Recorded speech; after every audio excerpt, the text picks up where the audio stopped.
I always believed my stepfather's favorite insult was just cruelty until I handed my paperwork to the county clerk. She stared at my social security number, swallowed hard, and whispered that it was flagged. Before I could explain, a woman with a federal badge entered the room. She looked me in the eye and said I was not just an abandoned child, but a missing one who had been stolen for 29 years. My name is Nora Green. That is the name I answer to. The name on the driver's license I keep buried deep in a wallet that has seen better days, and the name I have used to build a wall around myself for 30 years. People often tell me I am too hard, too quiet, or that I act like I do not need anyone. They are right. I learned a long time ago that needing people is a dangerous weakness. If you are hungry, you do not ask for food. You find a way to earn it, or you starve in silence. If you are cold, you put on another layer. You never, ever ask to be let in. To ask is to give someone the power to say no. And I decided when I was barely a teenager that I was done giving anyone that kind of leverage over my life. I have spent my adult life existing in the margins, working jobs that pay in cash or checks that barely clear, living in apartments where the landlords do not ask questions as long as the rent is in the mailbox by the first of the month. I am proud of that. I am proud that I owe nothing to a single soul on this earth. But that pride is just a scar tissue over a wound that opened when I was 11 years old, sitting at a dining room table that smelled of lemon polish and pot roast. That was the first time my stepfather, Darren Kincaid, said the words that would become the soundtrack of my adolescence. It was not a scream. That is what people do not understand about Darren. He was not a man of violent outbursts or thrown plates. He was a man of terrifying, absolute calm. He was an accountant by trade and by nature. He tallied affection like he tallied tax deductions. And I was always in the red. We were sitting at dinner. I remember the meal perfectly because it was meatloaf, my favorite, though I had learned not to say it was my favorite because Darren often stopped buying things I expressed too much joy over.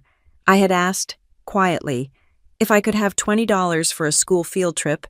It was a standard fee for a science excursion to the local museum. Darren had stopped chewing. He placed his fork down with a deliberate, metallic click against the china. He wiped his mouth with a napkin, folded it, and looked at me. He did not look at me with anger.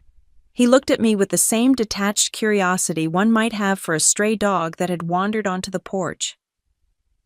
"You do not understand, Nora," he had said. His voice was smooth, lacking any jagged edges. "I work for this money. I provide this house. I provide this food. These things are for my family, for my blood. You are not my blood." I looked at my mother, Beth. I always looked at her in those moments, waiting for the defense that was surely coming. Mothers are supposed to be the shield. They are supposed to be the primal force that stands between their child and the world. But Beth Kincaid was not a shield. She was a ghost in her own home. She sat there, staring intently at the green beans on her plate, her fork moving them around in small, nervous circles. She did not look up. She did not say, "Darren, she is my daughter." She just shrank, making herself smaller, as if she could disappear right into the upholstery of the chair. Her silence was a heavy, suffocating blanket. It was an endorsement. That was the night the line was drawn. It was not just about the $20. It was about the hierarchy of our existence. From that day on, Darren made sure I understood that everything I received was charity, not a right. My stepsister, Jade, was 3 years younger than me. She was Darren's biological daughter, and the contrast between us was painted in vivid, painful colors every single day. Jade was allowed to turn up the thermostat if she was cold. I was told to put on a sweater because heating oil cost money. Jade found new clothes on her bed before school started in September. I was told to be grateful for the things from the donation bin because beggars could not be choosers. Jade was not cruel. That would have been easier to handle. Honestly, if she had been mean, I could have hated her. But Jade was soft and confused. She would sneak candy bars into my room or try to share her allowance with me. I usually refused. I was terrified that Darren would find out. I knew that if he caught her giving me anything, he would not yell at her. He would look at me with that cold, dead stare and tell me I was a thief, taking things that belonged to his blood.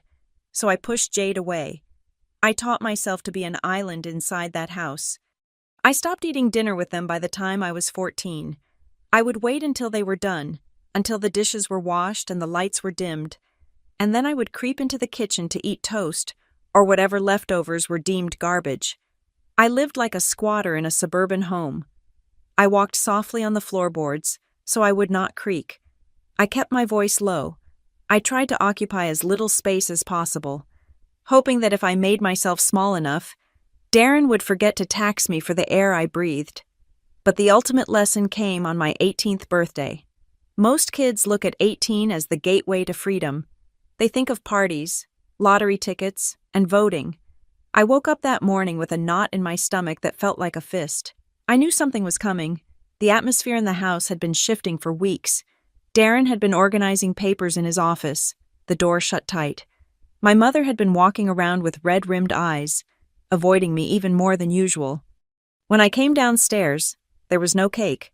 There were no balloons. There were 2 large, beat-up suitcases standing by the front door. They were already packed. Darren was sitting in the living room, a folder on his lap. My mother was sitting next to him, twisting a tissue in her hands until it was just white lint. "Happy birthday, Nora," Darren said. He did not smile. He gestured to the chair opposite him. "Sit down. We have business to discuss." I sat. The leather of the chair felt cold against my legs. I looked at the suitcases, then at him. "You are a legal adult today," he stated. "That means my obligation, however thin it was, is officially over. You are not my blood. I have housed you and fed you out of the kindness of my heart, but that contract expires today." He opened the folder and slid a document across the coffee table toward me. It was thick, stapled in the corner. "This is a voluntary departure agreement," he explained, as if we were closing a business deal rather than kicking a child onto the street.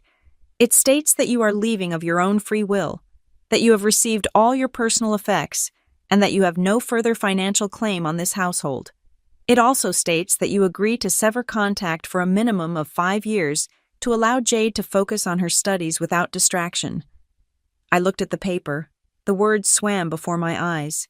Sever contact. No financial claim. I do not understand. I whispered. My voice sounded thin, pathetic. "Where am I supposed to go?" "That is not my concern." Darren said, "You have 2 hours to sign this and vacate the premises. If you do not sign, I will call the police and have you removed as a trespasser. And Nora." He leaned forward, his eyes devoid of anything human. "If the police come, I will make sure they know you have been stealing from us. I have the records ready." It was a lie. I had never stolen a penny, but I knew, with chilling certainty, that he could make it look like I had. He was an accountant. He could make numbers say whatever he wanted them to say. I looked at my mother. "Mom," I said. She flinched. She looked at Darren, then at her hands, then finally, fleetingly, at me. Her face was a mask of terror and exhaustion. "Just sign it, Nora," she whispered. "Please, just sign it and go." "You are kicking me out?" I asked, the tears finally spilling over despite my best efforts to hold them back. Beth did not answer. She reached out and took the pen Darren held out to her. She signed the witness line first. Her hand was shaking so badly that the signature looked like a seismograph reading of an earthquake. I realized then that I had no choice.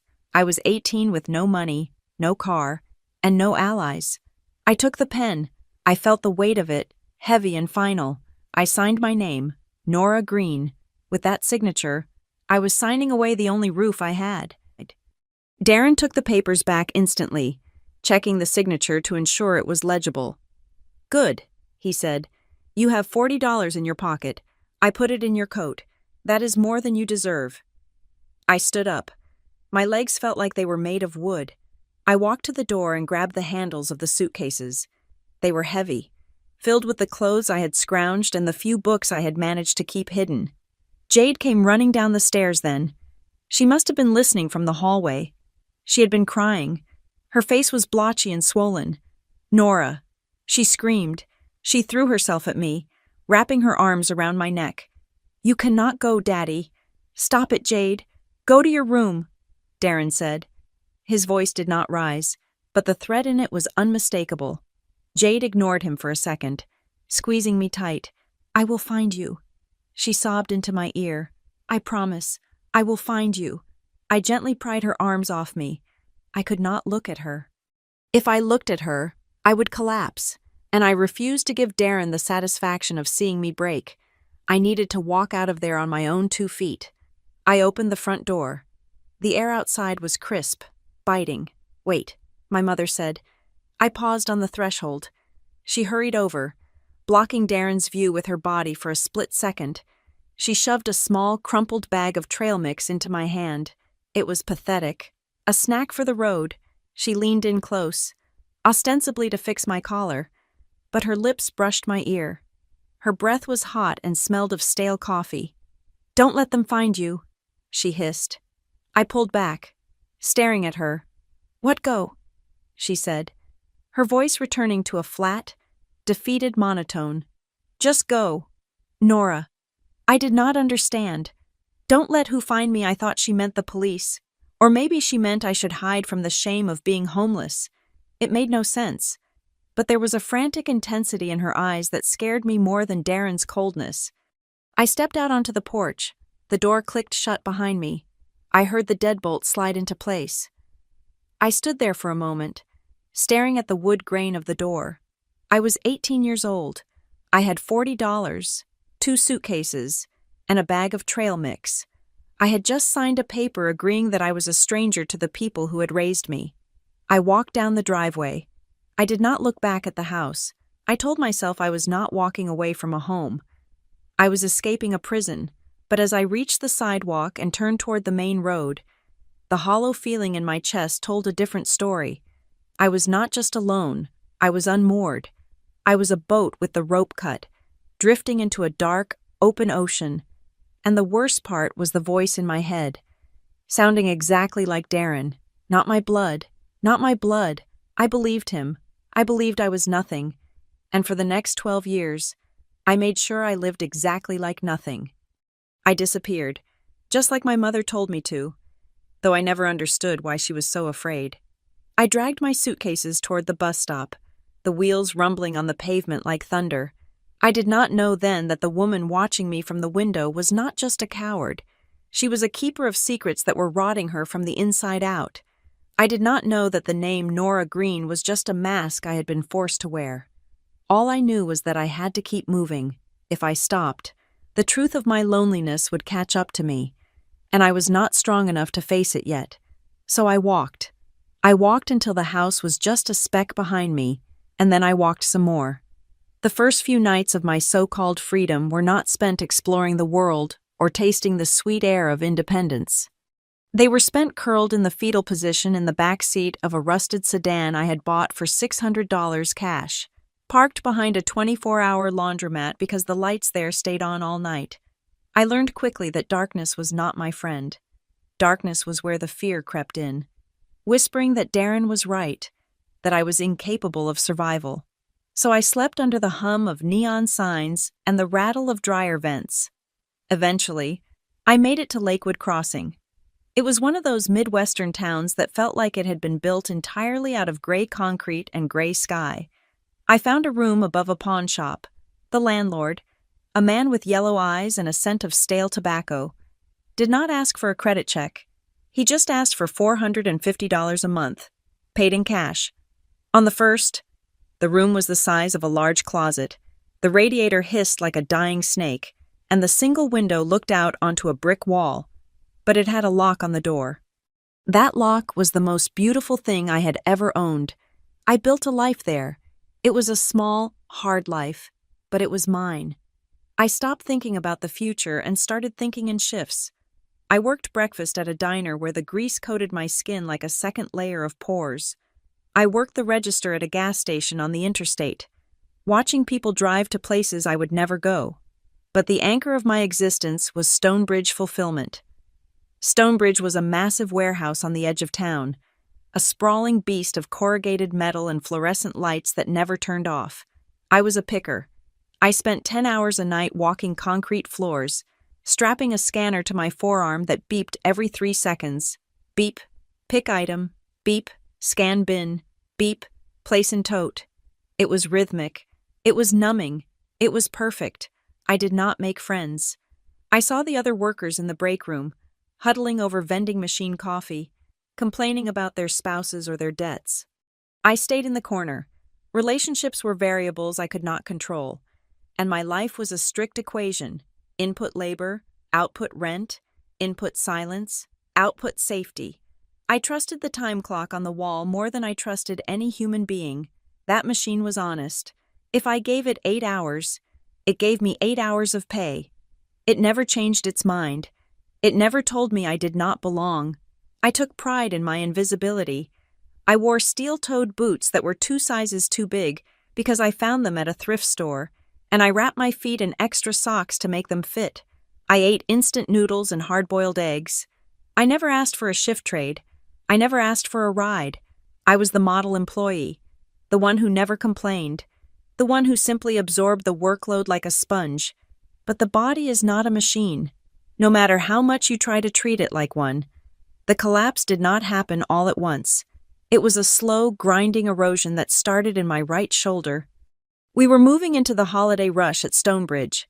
The quotas had gone up. We were expected to pick 300 items an hour. I was lifting a case of motor oil from a bottom shelf when I felt something snap deep inside my shoulder joint.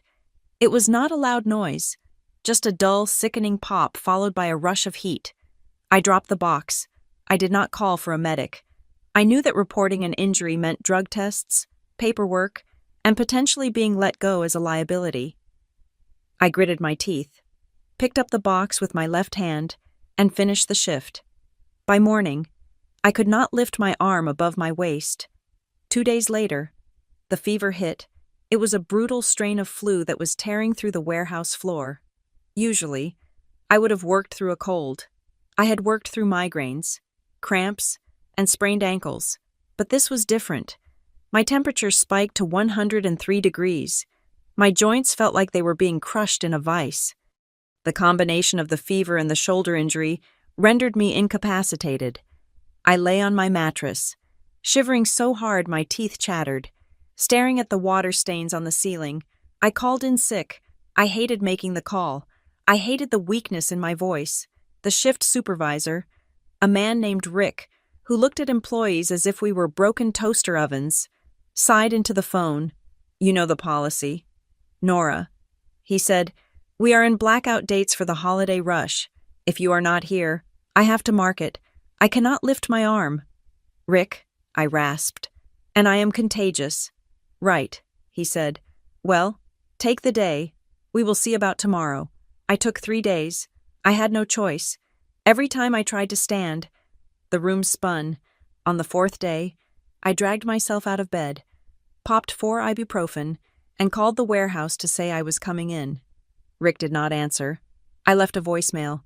I went to the warehouse anyway, desperate to reclaim my spot on the line. My badge did not work at the turnstile. The light flashed red. Access denied. I waited at the security desk for 20 minutes until Rick came out. He did not look me in the eye. We had to fill the spot. "Nora," he said, looking at his clipboard, "we could not wait. We are a high-volume facility." "Am I fired?" I asked. The fever was still humming in my blood, making the world look sharp and too bright. "We will keep your resume on file," he said, using the corporate script that meant you are dead to us. "We will call you if volume increases." They never called. The downward spiral was instantaneous. I had no savings. I lived paycheck to paycheck, and the loss of the Stonebridge checks was catastrophic. My rent was due in 6 days. I had $40 in my bank account. I needed antibiotics. I needed to pay for the heat, which was included in the rent, but would be cut off if I was evicted. I sat in my room, wrapped in 3 blankets, counting the coins in my jar. I calculated the cost of food versus the cost of medicine. If I did not eat for 3 days, I could afford the generic prescription. If I did not pay the rent, I had 30 days before the sheriff came. Maybe less since I had no lease. Then the phone rang. It was a number I did not recognize. But the area code made my heart stop. It was from home, or rather, from the place I used to live. I stared at the vibrating screen. It could have been a wrong number, but my gut told me otherwise. I answered, not saying a word. Nora. The voice was older, but I knew it. It was Jade. I almost hung up. My thumb hovered over the red button, but the silence in my room was so loud, so crushing, that the sound of her voice was like a lifeline I was terrified to grab. Jade, I said. My voice was rusty. Oh my God, she breathed. You picked up. I have been trying every number I could find online. I found an old employment listing for a gas station, Nora. Are you okay? The question hung in the air. Was I okay? I was unemployed, feverish, injured, and terrified. I was sitting in a room that smelled of mildew, contemplating whether to buy bread or painkillers. I am fine, I said. The lie came out smooth. Practiced. I am doing great. Jade, where are you? She asked. Can I come see you? Or can I send you something? No, I said sharply. No, I am busy. I have a good job. I am traveling a lot for work. Traveling? That is amazing. Darren said you would probably be well. Never mind what he said. The mention of his name was like a bucket of ice water. I do not care what he said. I snapped. Listen, Jade, I have to go. I have a meeting. Nora, wait, she pleaded. Just are you happy I looked at the empty walls? I looked at the bottle of ibuprofen that was almost empty. Yes, I said, I am happy. Do not call me again. Jade, it is better this way. I hung up. I put the phone on the floor, and then, for the first time in 12 years, I pulled my knees to my chest and cried. I did not make a sound. I had learned to cry silently so Darren would not hear me through the walls, and the habit stuck. My chest heaved. My throat burned, but the room remained quiet. The next morning, the fever broke, but the reality set in. I had to do something. I could not starve. I could not go back to sleeping in a car. Not in this condition. My shoulder throbbed with every heartbeat. I needed a doctor, and I needed help. The idea of asking for assistance made me nauseous. It went against every layer of armor I had built. You do not beg.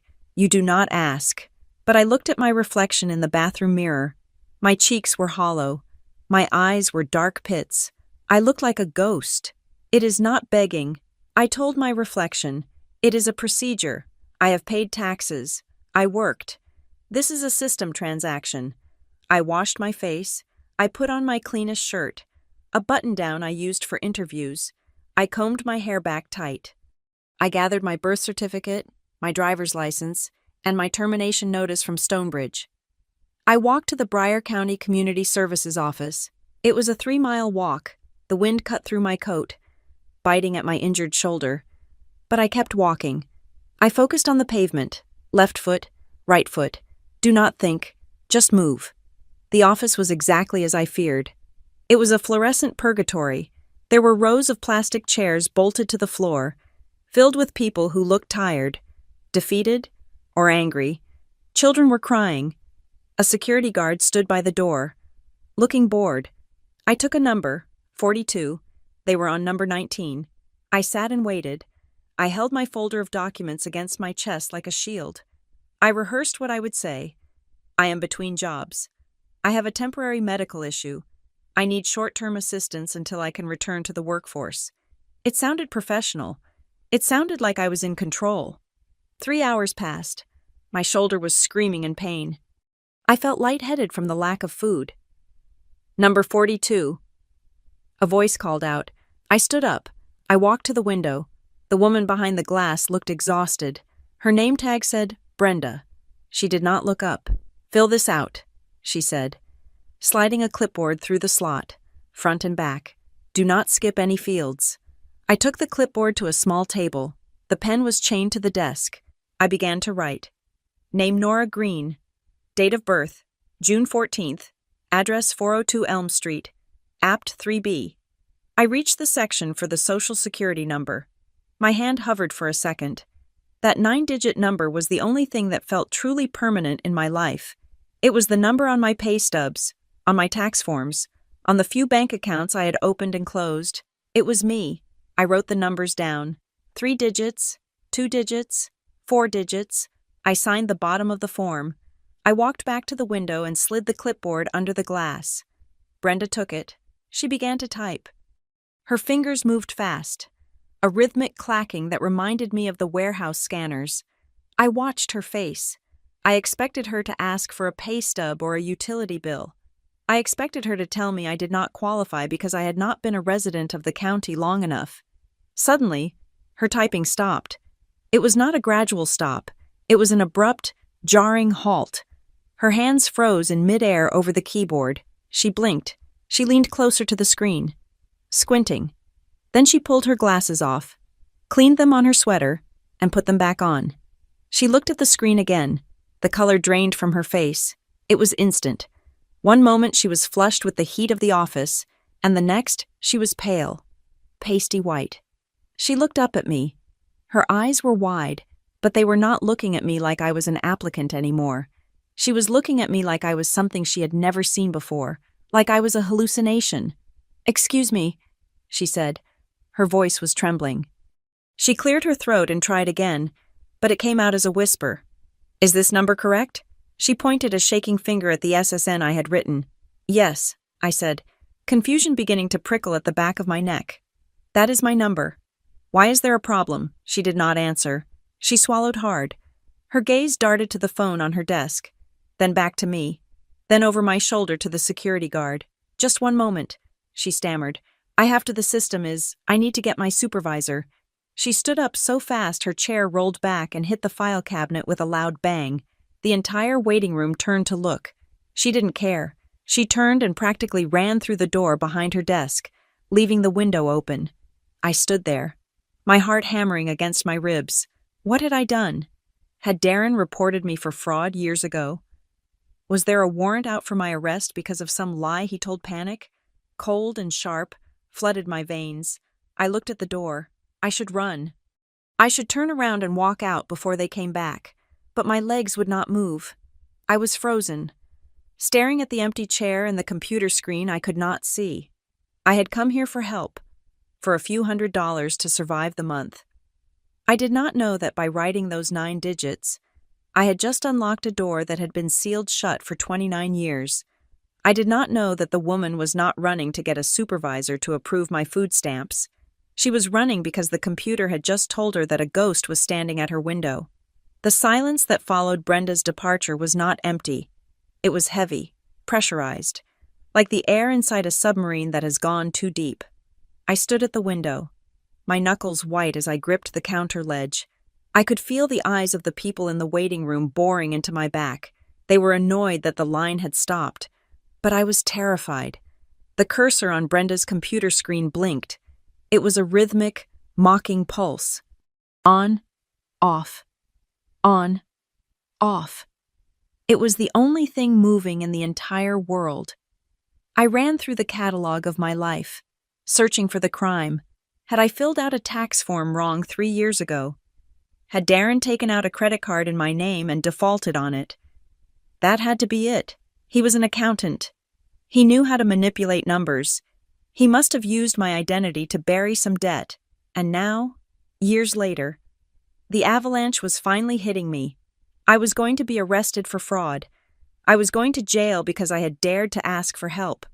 The door behind the counter opened again. It was not just Brenda. A man followed her out. He was wearing a cheap tie and a shirt that was straining at the buttons. He had the harried, sweaty look of a mid-level bureaucrat who had just been handed a stick of dynamite. This was the manager. I could tell by the plastic badge on his hip and the way Brenda deferred to him, shrinking behind his shoulder. But it was not the manager who scared me. It was the security guard. The guard, an older man who had been dozing by the entrance 5 minutes ago, was now standing 10 feet away from me. His hand was not on his weapon, but his posture had shifted from bored to alert. He was blocking the path to the exit. He was watching me the way you watch a stray dog that might bite. Ms. Green, the manager said. His voice was too loud in the quiet room. He winced, then lowered it. Ms. Green, if you could please come with us. I did not move. Why, I asked. My voice was steady, but my knees felt like water. Is there a problem with the application? I can just leave? I do not need the assistance. I will just go. I took a step back, turning slightly toward the door. The guard took a step forward. It was a synchronized dance, a clear message. You are not leaving.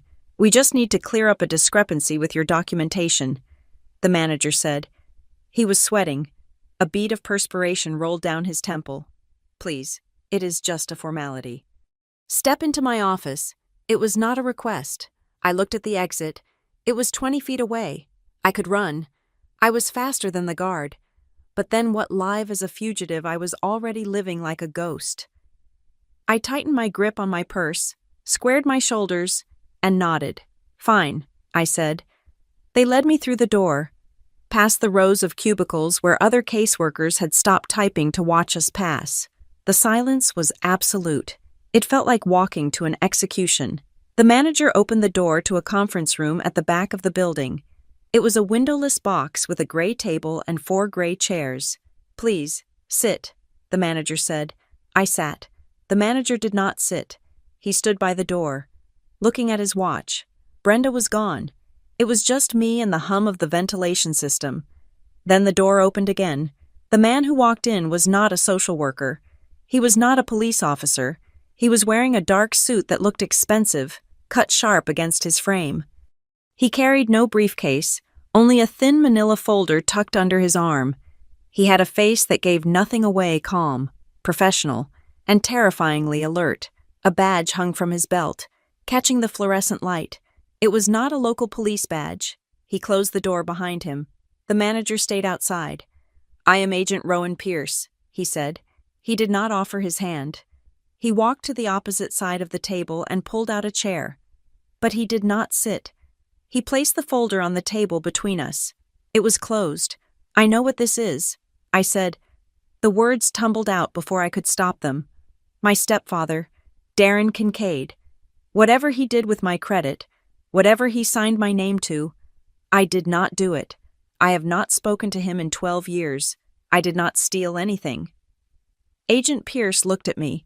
His eyes were a pale, piercing gray.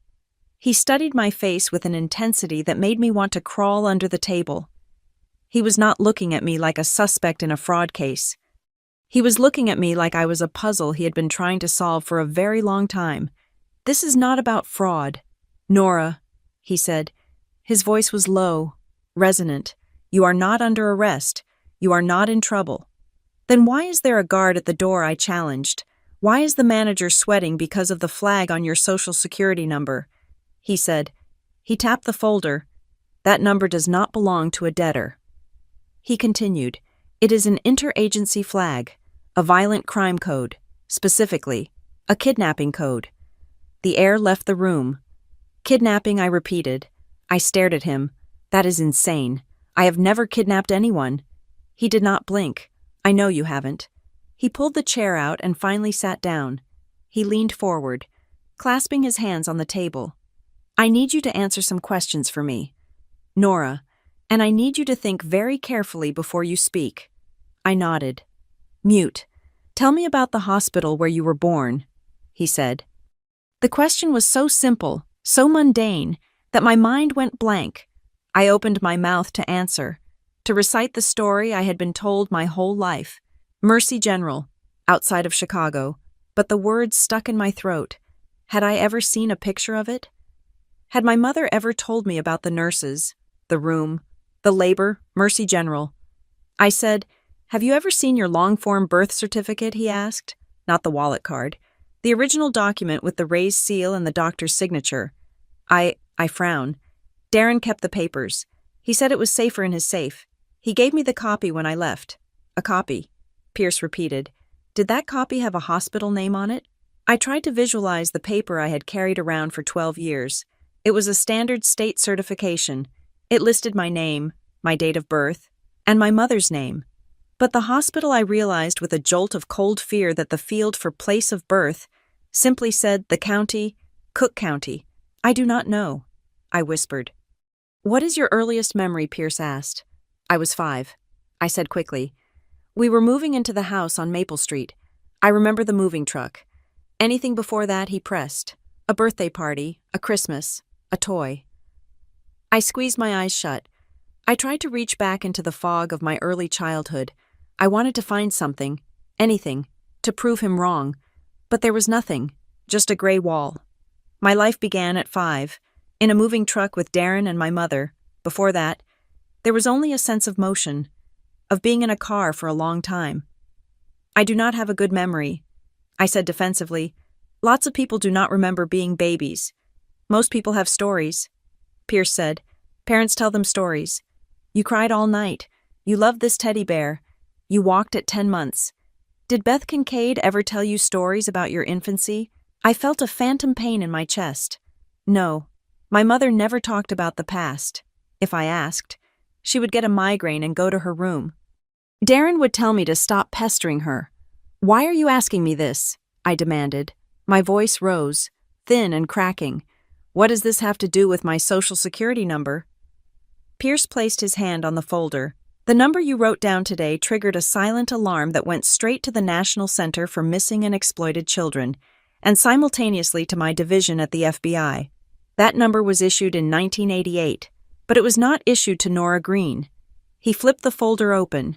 The inside was red, bright, alarming red. Stamped across the top in black ink were the words, "Cold Case." He slid a photograph across the table. It was an old photo, grainy and faded, clearly taken in the early 90s. It was a studio portrait of a baby. The baby was sitting on a white fur rug, looking straight at the camera with wide, startled eyes. The baby had a mop of unruly, dark curly hair. I looked at the photo, then I looked closer. The breath trapped in my lungs turned to ice. I knew those eyes. I saw them every morning in the cracked mirror of my bathroom. I knew that hairline, the way the curls kicked up on the left side.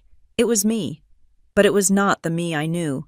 The baby in the photo was wearing a dress I had never seen, holding a rattle I did not recognize, and across the bottom of the photo, printed in bold type, was a date. Missing since October 14th, 1989. I felt the room tilt.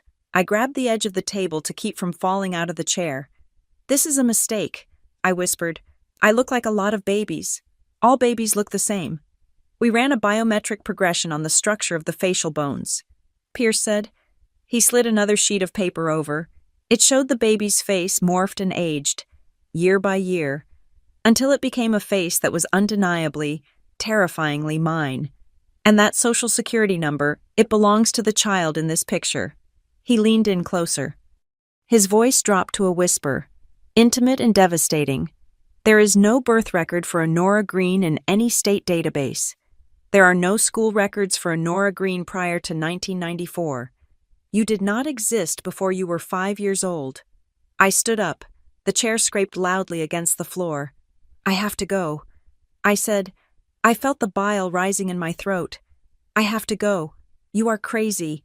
My mother is Beth Kincaid. I have a sister named Jade. I have a life. Sit down. Nora, Pierce said. He did not yell, but the command slammed into me like a physical weight. I did not sit. I backed away until my back hit the wall. My hands were shaking so hard, I had to make fists to stop them. You are not a suspect, Pierce said again. But you are the evidence. You are the answer to a question a family has been asking for 29 years. He stood up and picked up the photo. He held it out to me. Your mother did not lose you. Nora, you were taken. You were stolen from a park in Ohio while your mother turned around to throw away a coffee cup. You were 10 months old. Stop it, I yelled. I covered my ears. I did not want to hear it. If I heard it, it would make it real. And if it was real, then everything, every memory, every pain, every moment of my life was a lie. Pierce lowered the photo. He looked at me with profound pity. Your name is not Nora Green, he said. He took a breath, and then he said the name. Lila. The sound of it hit me like a physical blow.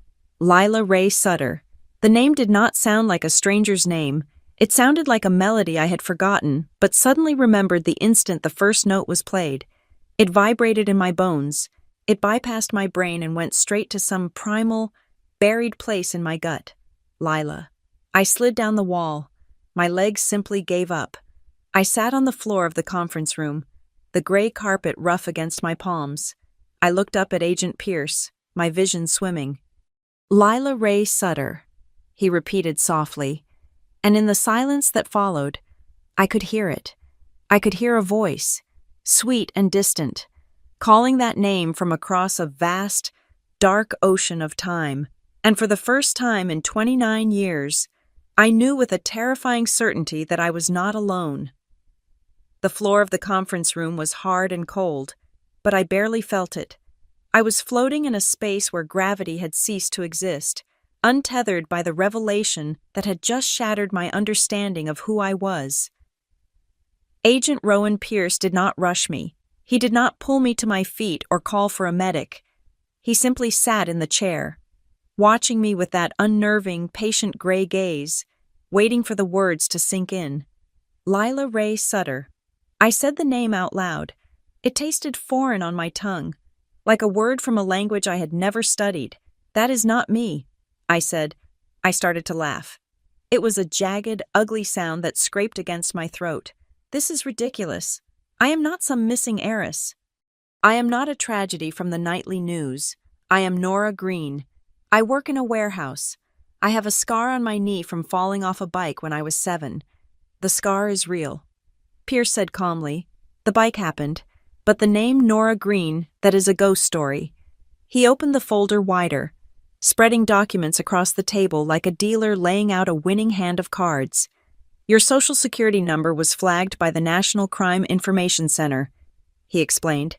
"It was entered into the system 29 years ago by the parents of a 10-month-old baby girl who vanished from a stroller in a park in Ohio. That number has been dormant for nearly 3 decades. It was a digital landmine, waiting for someone to step on it. Today, you stepped on it." I looked at the papers. They were covered in official stamps, dates, and police codes. Missing person report, Octave 14, 1989. I stood up, my legs trembling. "You are telling me I was kidnapped?" I asked, my voice rising. "That my mother, that Beth stole me?" Pierce looked at his phone, which had just buzzed on the table. He read the screen, and his expression hardened. "We checked the vital statistics in every state. Nora, there is no birth certificate for a Nora Green born on your alleged birthday. There is no hospital record, no footprint, no vaccination chart prior to age 5. Legally, Nora Green does not exist. You are a fabrication, a fiction created to hide a stolen child." I shook my head violently. "No, she is weak. She is scared of her own shadow. She could not pull off a kidnapping. She lets Darren walk all over her. She does not have the spine for this." Pierce stood up. He walked over to me, not too close, respecting the invisible electric fence of my panic. "People do extraordinary things when they are desperate," he said, "and fear is a powerful motivator. You said she told you to run. She told you, don't let them find you. She was not protecting you from Darren. Nora. She was protecting herself from us." He held up the phone he had just checked, and she knew the clock was ticking. He added, "We located Beth Kincaid 10 minutes ago." My heart hammered against my ribs like a trapped bird. "Where is she at the house?" "She was at the Greyhound station in downtown." Pierce said, "She had a ticket to Mexico and $3,000 in cash sewn into the lining of her coat. She was running." Nora, innocent people do not run the moment their daughter applies for state aid. The image of my mother, my sad, quiet, downtrodden mother sewing cash into a coat and boarding a bus to a foreign country was so jarring it made me dizzy. It was like hearing that a house cat had taken down a gazelle. "I want to see her," I said. The demand came out before I thought about it. "We are bringing her in now," Pierce said. "She is being transported to the federal building. I am taking you there." The ride to the federal building was a blur of gray highway and muted radio chatter. I sat in the back of Pierce's sedan, staring out the window but seeing nothing. My mind was a kaleidoscope of memories. fracturing and rearranging themselves. You are not my blood. Darren's voice echoed in my head. I had always thought it was an insult, a way to demean me. Now, I realized with a sick lurch of my stomach, it was the only honest thing he had ever said to me. He knew. He had known the whole time. That was why I was the outcast. That was why I was fed leftovers. That was why he had kicked me out at 18. It wasn't just cruelty. It was risk management. I was incriminating evidence that ate too much. We arrived at the building. It was a fortress of glass and steel. Pierce led me through a back entrance, bypassing the metal detectors and the curious eyes of the public. We took an elevator down. Not up. The air grew cooler as we descended. We walked down a long corridor lined with heavy metal doors. The lighting was stark, clinical. It smelled of floor wax and old coffee. Pierce stopped in front of a door marked Interview 2. "She is in there," he said. He turned to me, his hand on the doorknob. "You do not have to do this. We can get a statement from her without you. I have to." I said, "I need to hear her say it." Pierce nodded. He opened the door. The room was small, soundproofed with acoustic tiles. There was a metal table bolted to the floor. Sitting at the table, looking smaller than I had ever seen her, was Beth. She was wearing her old beige coat, the one I remembered from my childhood. Her hands were on the table, wrists bound together by shiny steel handcuffs. Her eyes were red and swollen, and her hair was a mess of tangled gray. When I stepped inside, her head snapped up. "Nora," she gasped. The sound of her voice, so familiar and yet now so alien, sent a shockwave through me. I stood by the door, my back pressed against the frame. Pierce stayed in the hallway, but he left the door slightly ajar. Beth scrambled to stand up, but the chain of the handcuffs caught on the table leg, jerking her back down. She began to weep, deep, heaving sobs that shook her entire frame. "Oh, thank God," she choked out. "Thank God you are okay. I was so worried. When the police came, I thought something happened to you." I looked at her. I looked at the woman who had put Band-Aids on my knees, who had taught me to tie my shoes, who had stood by while Darren treated me like a parasite. "Sit down," I said. My voice was cold. It did not sound like my voice. It sounded like Darren's. Beth froze. She looked at me with wide, tear-filled eyes. "Honey, do not call me that," I snapped. The anger flared up, hot and bright. "Do not call me honey. Do not call me Nora." She flinched as if I had slapped her. She sank back into the chair, curling in on herself. "You were running," I said. I walked closer to the table. I needed to see her eyes. I needed to see the truth. "You were at the bus station. You were leaving. I was scared," she whispered. "Scared of what I asked. Scared that I would find out. Scared that the police would realize you have been lying every day for 29 years. She looked down at her cuffed hands. "I was scared for you," she said softly. "Do not lie to me," I screamed. The sound tore out of my throat. Raw and violent, it echoed off the acoustic tiles. "Stop lying. Agent Pierce told me everything. The social security number, the missing child report, the photo." I slammed my hand down on the table. Beth jumped. "Who am I?" I demanded. "Tell me who I am." Beth began to shake. She squeezed her eyes shut, tears leaking out from the corners. "You are my daughter," she sobbed. "In my heart. You are my daughter. Facts." "Beth." I yelled. "I want facts. Am I Lila Ray?" "Sutter?" She did not answer. She just cried harder, rocking back and forth. "Answer me. Yes," she wailed. "Yes, you are Lila." The word hung in the air between us, heavy and suffocating. It was the final nail in the coffin of Nora Green. I felt a strange sensation in my chest, like a rib had cracked. Why I whispered. The anger drained away, leaving only a hollow, aching void. Why did you do it? How could you steal a baby? Beth took a shuddering breath. She wiped her nose on her shoulder because her hands were bound. She looked up at me, and for the first time, I saw something other than fear in her eyes, I saw a deep, ancient pain. I lost her. She whispered what I asked. My baby. She said, my real baby. I was pregnant. It was a girl. We were going to name her Sarah. She stared past me, looking at a ghost in the corner of the room. I was 8 months along. She continued, her voice flat and monotone. There was a complication. The cord it was wrapped. By the time I got to the hospital, she was gone. Stillborn. She looked back at me. Darren, he was so angry. He blamed me. He said my body was broken. He said I was useless if I could not give him a family. He told me if I came home without a baby, I should not come home at all. I listened, horrified. I knew Darren was cruel, but this was a monstrous depth I had not imagined. I had a breakdown. Beth said, they put me in the psych ward for a week. When I got out, I was empty. I was just a shell. I walked around for days. I did not go home. I drove. I just drove. And then I prompted. I ended up in Ohio. She said, I do not even remember driving there. I was at a park. I was sitting on a bench, watching the mothers, watching the strollers.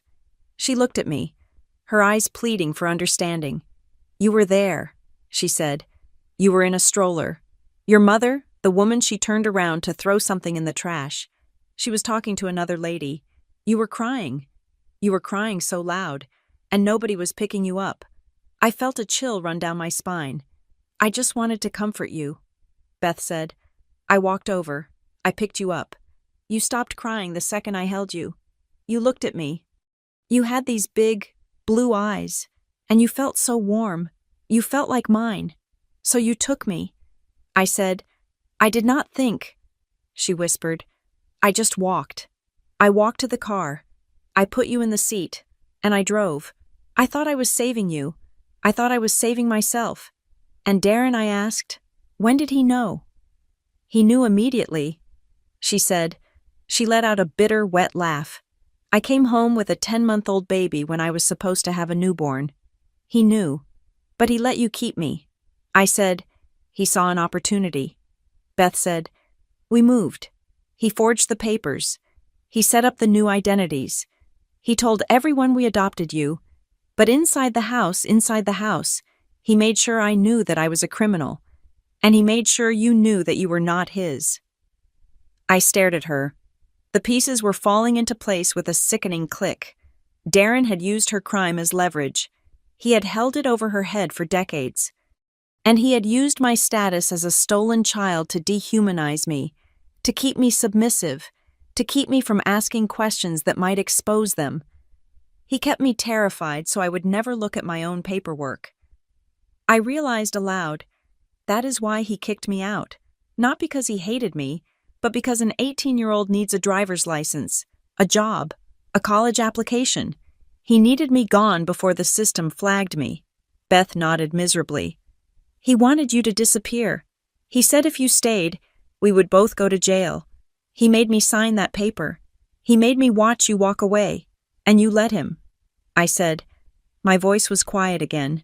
You stole me from a family that loved me. You erased my life. And then, when it got inconvenient, you threw me away like garbage. I loved you.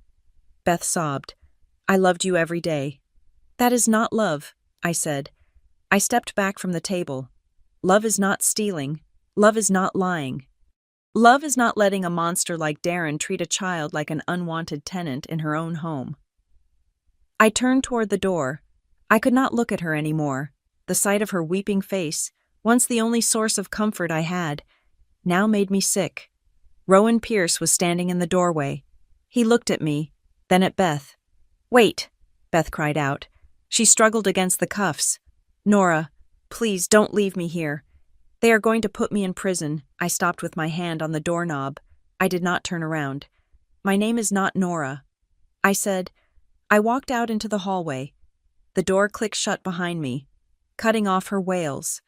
The silence of the corridor rushed back in, but it was different now.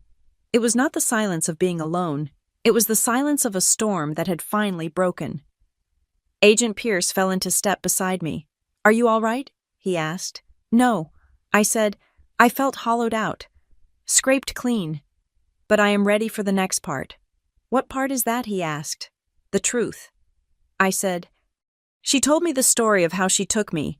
Now I need to know the story of the people she took me from. Pierce nodded. He pulled his phone out again. They are on their way, he said. The Sutters. Your parents. They have been waiting for this phone call for 29 years. They are flying in tonight. I leaned against the cold concrete wall of the hallway. I closed my eyes.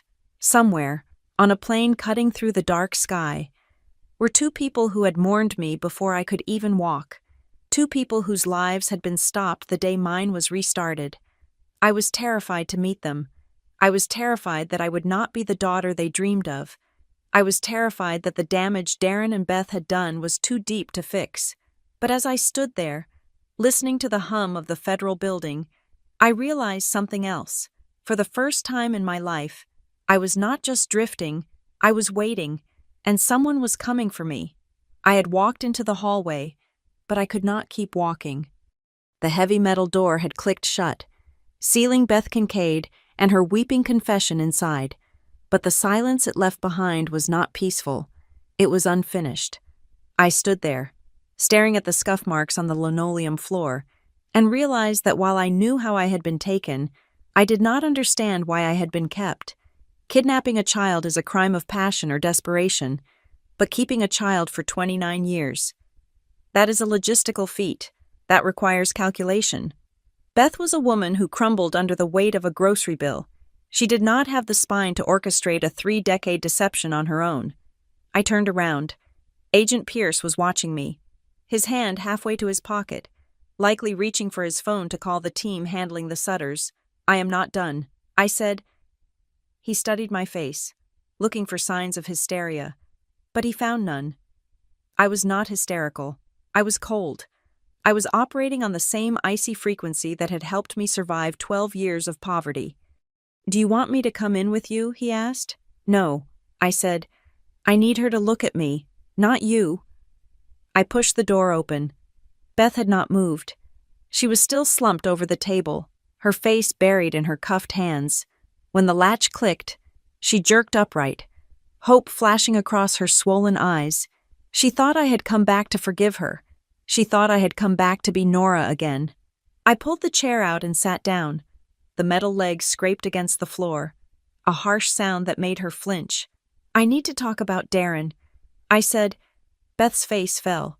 The hope evaporated, replaced by a fresh wave of terror. She looked at the two-way mirror, then back at me.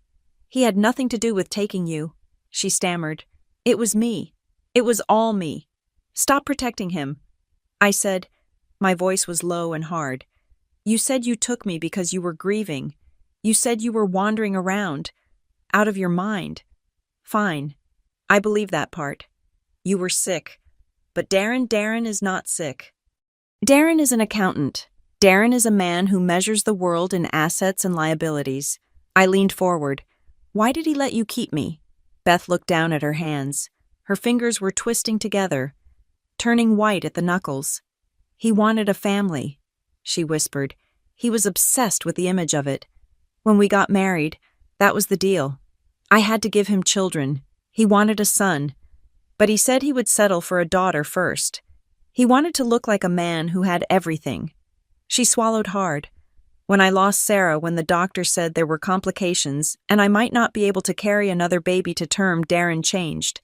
He did not comfort me. He looked at me like I was a broken appliance. He told me I had failed him. He said a house without children was just a building, and he did not pay a mortgage for a building. I felt a phantom chill. This sounded exactly like the man I knew, the man who saw people as functions, not souls. So you brought home a stolen baby, I said, and he just accepted it. Beth closed her eyes. I drove back from Ohio in a panic. She said, I had you in the back seat. You were sleeping. I was terrified. I thought about leaving you at a church or a police station, but I was so selfish. You were so warm, and I knew if I went home empty-handed, Darren would leave me. I knew it, so I pulled into the driveway. She paused, her breath hitching. He was in the garage. He saw the car. He saw the baby seat. He came over and looked at you. You woke up and smiled at him. I was shaking. I was waiting for him to scream, to call the police. I told him, I found her. I found her. And I pressed. He looked at you for a long time, Beth said. Then he looked at the street to make sure no neighbors were watching. He closed the garage door. He turned to me and said, "She will do. She will do." The phrase hung in the air. Sickeningly practical. I was not a child to him. I was a prop. I was a piece of furniture he needed to complete the staging of his perfect suburban life. He took over from there. Beth continued. Her voice was stronger now, fueled by the memory of his dominance. He told me to stop crying. He said panic gets people caught. He went into his office and locked the door. He spent 3 days in there. When he came out, he had papers, a birth certificate from a county 3 hours away, a fabricated history. He told everyone we had adopted a baby from a distant cousin who had died in a car wreck. That was the story. Tragic accident, distant relative. People do not ask questions about tragedy. It makes them uncomfortable. I stared at her. The efficiency of it was terrifying. He named you, she said. I wanted to call you Sarah. After the baby we lost. He said no. He said Sarah was dead. He picked Nora. He said it sounded plain, unremarkable. He did not want a name that stood out. I sat back in the chair, processing the cruelty of it. But there was still a piece missing. If I was the prop he wanted. I said, then why did he treat me like garbage? Why the separate food? Why the constant reminders that I wasn't his blood? If the goal was to play happy family, why did he make me feel like an intruder? Beth looked up at me, and her expression was one of pity. Because that was the lock. Nora. She said, what? The cruelty. She explained. It was the lock on the cage. I did not understand. She saw my confusion and leaned in, her voice dropping to a whisper. Darren knew that eventually. You would grow up. You would have eyes. You would have a brain. If we treated you like a princess, if we loved you and gave you everything, you would feel entitled. You would feel secure. And secure children ask questions. Secure children want to see their birth certificates. They want to know about their medical history. They want to know where they came from. She paused, letting the words sink in. But a child who feels lucky just to be allowed inside the house, a child who is told every day that she is a burden, that she does not belong, that child does not ask for papers, that child does not demand to see a passport. That child keeps her head down and tries to be invisible so she does not get kicked out. The realization hit me like a physical blow to the chest. It knocked the wind out of me. All those years, the cold stares, the withheld food, the mantra. You are not my blood. It was not just sadism, it was strategy. He engineered my low self-esteem. He carefully constructed my sense of worthlessness because it was the only way to keep me from discovering that I was a stolen commodity. If I believed I was nothing, I would never look for the truth of who I was. He made me small so I would fit in the box he built. I whispered. Beth nodded. He was terrified you would remember, especially in the beginning. He watched you like a hawk. Every time you cried, he thought you were remembering your real mother, so he pushed you away. He made you afraid of him. Fear is a great distraction. If you are afraid of the man at the head of the table, you are not thinking about the fuzzy memories of the life you had before, and the eviction. I said, my 18th birthday, the 2 suitcases, risk management. Beth said, 18 is the age of adulthood. It is the age of background checks, college applications, loan documents. If you stayed in the house, his taxes, his insurance, everything would be exposed to scrutiny. He needed you off his books. He needed you gone before you became a paperwork liability. He threw me out to save himself. I said, he saved us both, she corrected, though her voice wavered. He told me it was the only way. He said, we gave her 18 years. That is more than she deserved. Now she goes. Or we go to prison. I looked at the woman sitting across from me. For years, I had pitied her.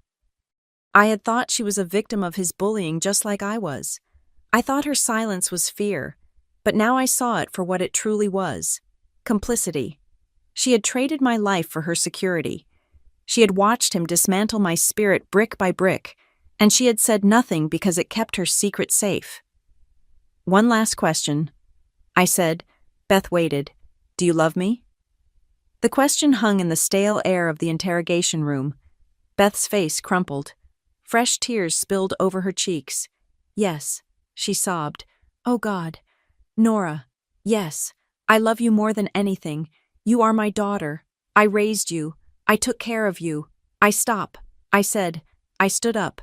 I did not yell. I did not slam the table. I just felt a sudden, profound exhaustion. "You do not love me. Beth, you love the idea that you were a mother. You love the fact that I filled a hole in your life, but you never loved me. If you loved me, you would have taken me to a police station the day you took me. If you loved me, you would have stood up to Darren when he denied me food. If you loved me, you would not have let me sleep in a car when I was 18 years old. I loved you the best way I knew how." She pleaded. "Then your love is toxic," I said, "and I do not want it." I walked to the door. This time, I did not hesitate. I put my hand on the latch. Nora Beth screamed. The desperation in her voice was shrill, piercing. "Please do not leave me here. They are going to charge me. I am old. I cannot go to prison. I did it for you. I gave you a home." I opened the door.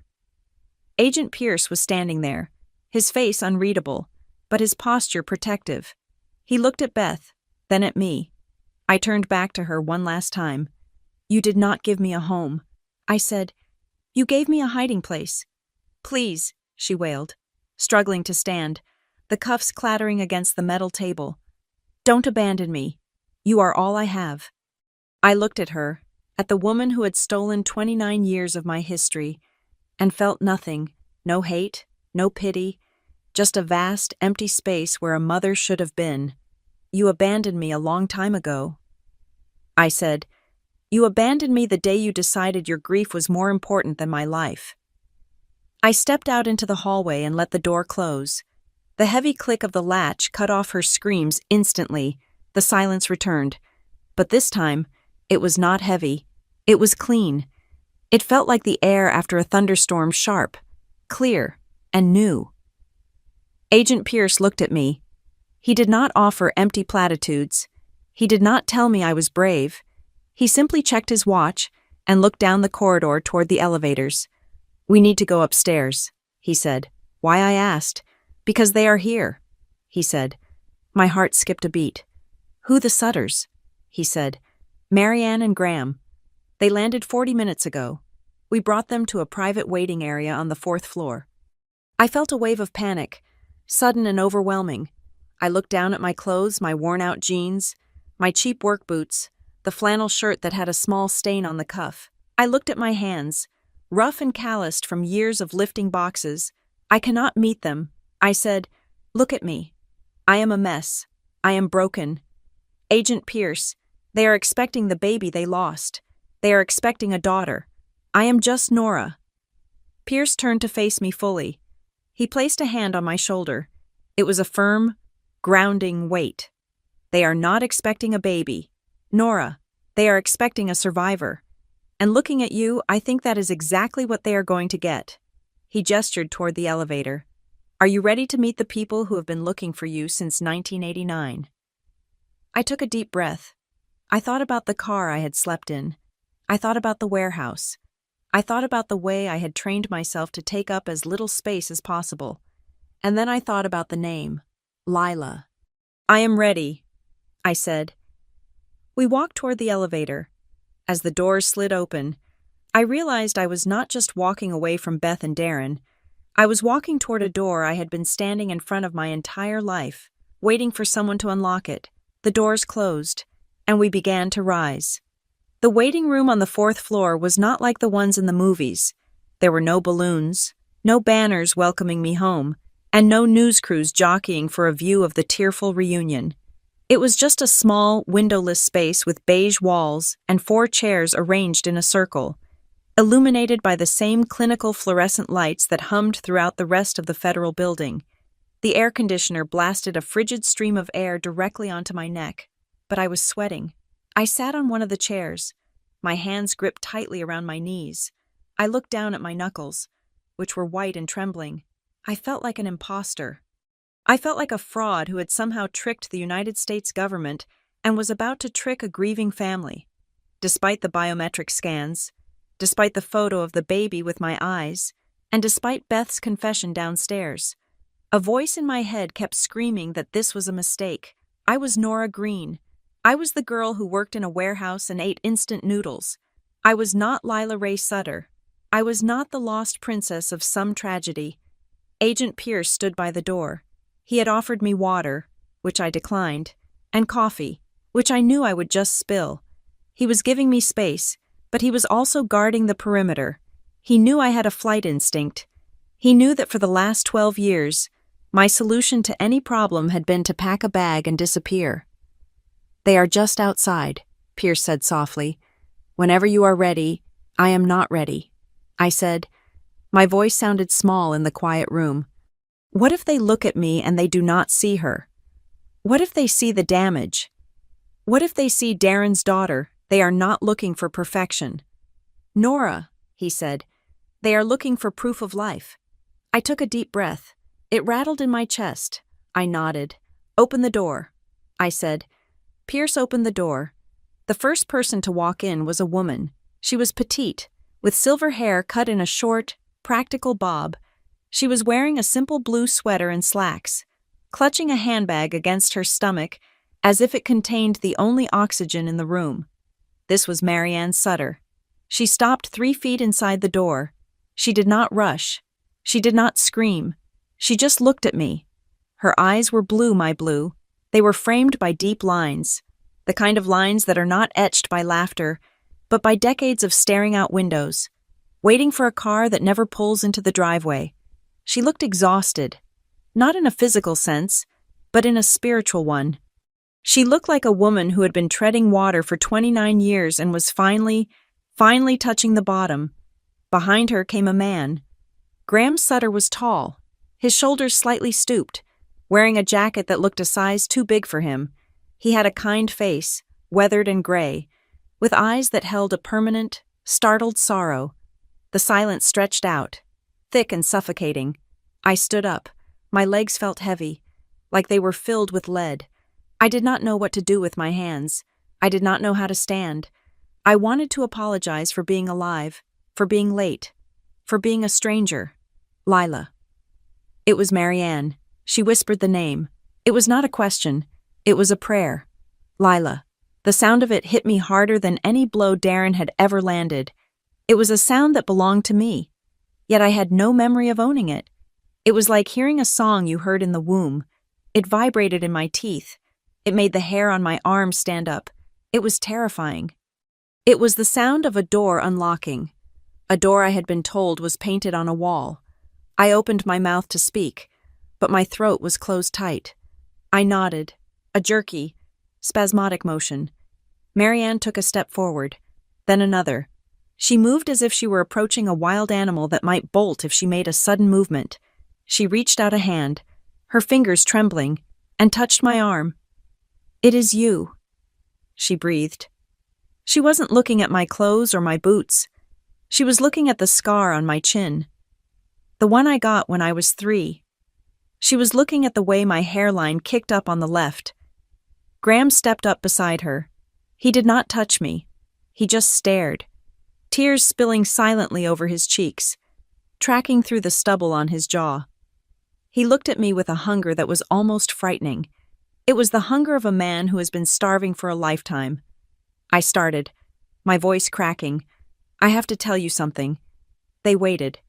Marianne's hand was still on my arm, warm and anchoring. "I do not remember you," I said. The confession felt like a betrayal. I wanted to lie. I wanted to say I remembered the nursery, the lullabies, the smell of her perfume, but I could not start this new life with a lie. "I don't remember anything before I was 5. I am sorry. I expected them to be crushed. I expected them to pull away. Instead..." Marianne nodded. A sad, knowing smile touched her lips. "We know," she said softly. We spoke to the doctors. They said trauma hides things. They said time erases things. It does not matter. Lila, it does not matter what you remember. Graham spoke then. His voice was deep and rough, like gravel. We remember, he said. We remember enough for all of us. He reached out then and took my hand.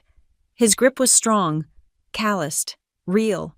It was not the cold, possessive grip of Darren. It was a grip that said, I have got you. I am not letting go. The door opened again, and a younger man walked in. He looked to be about 32 or 33. He had the same dark hair as me, the same nose. This was Owen, my brother. He stopped next to Graham. He was looking at me with a mixture of awe and disbelief. He had grown up in the shadow of a missing child. He had been the one who stayed, the one who had to blow out the candles on the cake for the sister who wasn't there. He had lived in a house that was a shrine to a ghost. Hi, he said. It was awkward. It was perfect. Hi, I said. You look like the age progression photo, he said, a nervous laugh escaping him. I mean, exactly like it. It is creepy. Owen, Marianne chided gently, but she was smiling through her tears. Owen stepped forward and did what neither of his parents had dared to do yet. He pulled me into a hug. It was clumsy.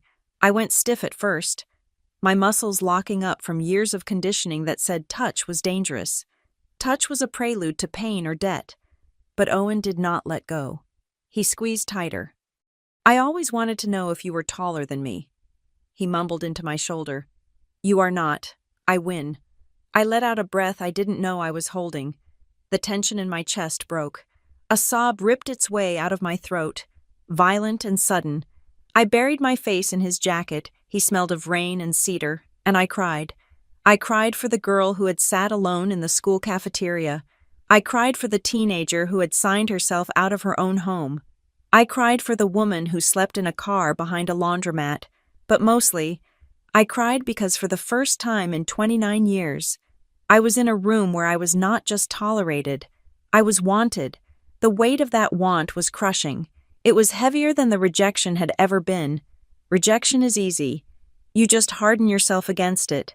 But being wanted, that requires you to open up. That requires you to be soft. And being soft is terrifying. Marianne and Graham joined the hug. We stood there in the center of that sterile government room, a four-headed knot of grief and relief. I felt Marianne's tears soaking through my shirt. I felt Graham's hand on the back of my head, protecting me from a danger that was no longer there. Eventually, we pulled apart. Agent Pierce cleared his throat from the corner. He had a small kit on the table. I hate to interrupt, he said gently, but we need to formalize this. We need the DNA sample to close the case legally. The fear spiked again. I looked at the swab in his hand. What if it is wrong? I whispered. I looked at Marianne. What if the computer made a mistake? What if I am just a stranger who looks like her? Marianne took my face in her hands. Her palms were soft. You are not a stranger, she said fiercely. I carried you. I know you. My heart knows you. But the science, I stammered. Let's do the science, Graham said firmly. Let's put it on paper so nobody can ever question it again. I walked to the table. I sat down. Pierce opened the sterile packet. I opened my mouth. He swabbed the inside of my cheek. It took 10 seconds. 10 seconds to bridge 29 years. He sealed the tube. We will have the rush results in 48 hours, Pierce said. But given the biometric match and the confession from Mrs. Kincaid downstairs, there is zero doubt in my mind. He looked at me. Nora Lila, you call the shots here. You decide where you go tonight. You decide how fast this goes. If you need a hotel, we have one arranged. If you want to go with them, you can. Nobody's going to force you to do anything. You have the control now. I looked at the Sutters. They were watching me with that same terrified hope. They wanted me to come with them. I could see it in their eyes. They wanted to take me to a home I didn't remember, to a room that probably still had dust motes from 1989 floating in the sunlight. But I was overwhelmed. My skin felt too tight for my body. I think I need a minute, I said. Of course, Marianne said immediately. She stepped back, giving me space. Take all the time you need. We are not going anywhere. We are staying right here in the city until you are ready. We booked rooms at the Marriott down the street.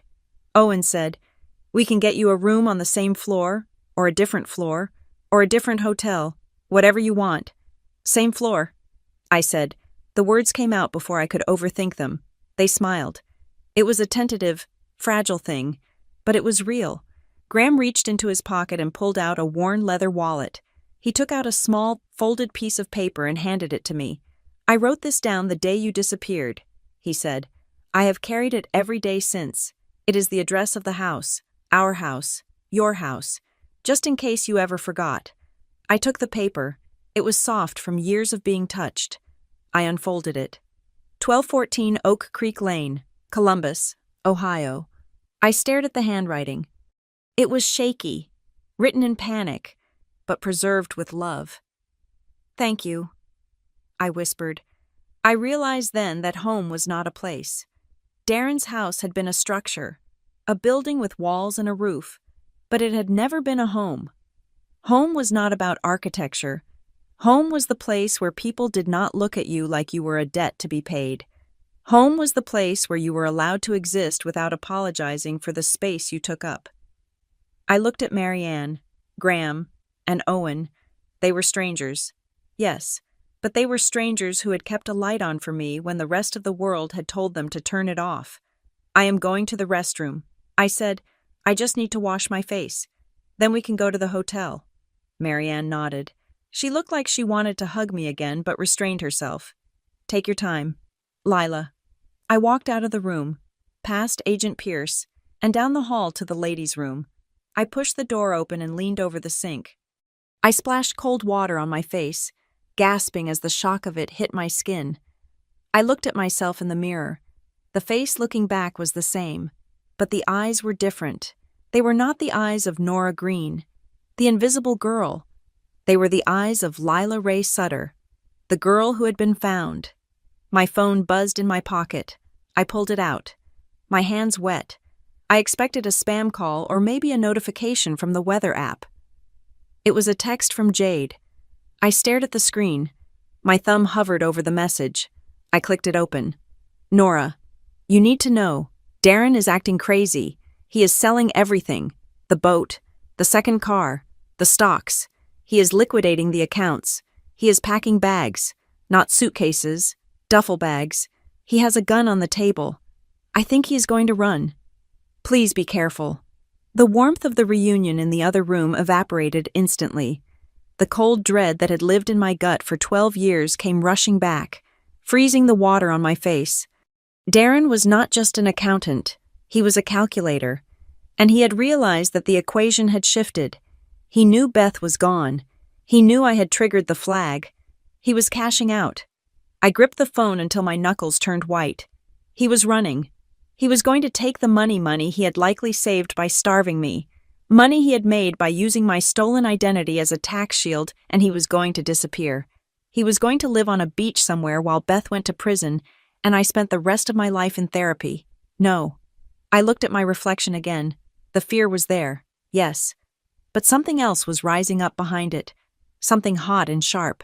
He had stolen my childhood. He had stolen my name. He had stolen my mother's sanity and my parents' peace. He was not going to get to steal a retirement fund and walk away. I wiped my face with a paper towel. I did not go back to the waiting room to hug my new parents. I walked out into the hall and marched straight up to Agent Pierce. He looked up from his file, surprised by the look on my face. "Everything okay?" he asked. "No," I said. I held up the phone. "Darren Kincaid is liquidating his assets." I said, "He is packing to run." Pierce's eyes narrowed. He took the phone from my hand and read the text. His demeanor shifted instantly from compassionate social worker to federal agent. "We need to move," he said. I looked at the closed door where the Sutters were waiting. I wanted to go in there. I wanted to sit with them and ask them what my favorite color was when I was a baby. I wanted to be Lila. But Lila could wait. Right now, I needed to be Nora. I needed to be the girl who had learned to survive in the dark. The girl who knew how Darren Kincaid thought. "Do not let him leave," I said. Pierce was already dialing a number on his own phone. "We won't," he said. I looked at the door one last time. Tell them I will be back," I said. "Tell them I have to finish this. Finish what Pierce asked." Pausing with the phone to his ear, I looked him dead in the eye. "I'm going to get my life back," I said, every single cent of it. The safe house was actually a suite at the Marriott, paid for by the federal government, but it felt like a quarantine zone.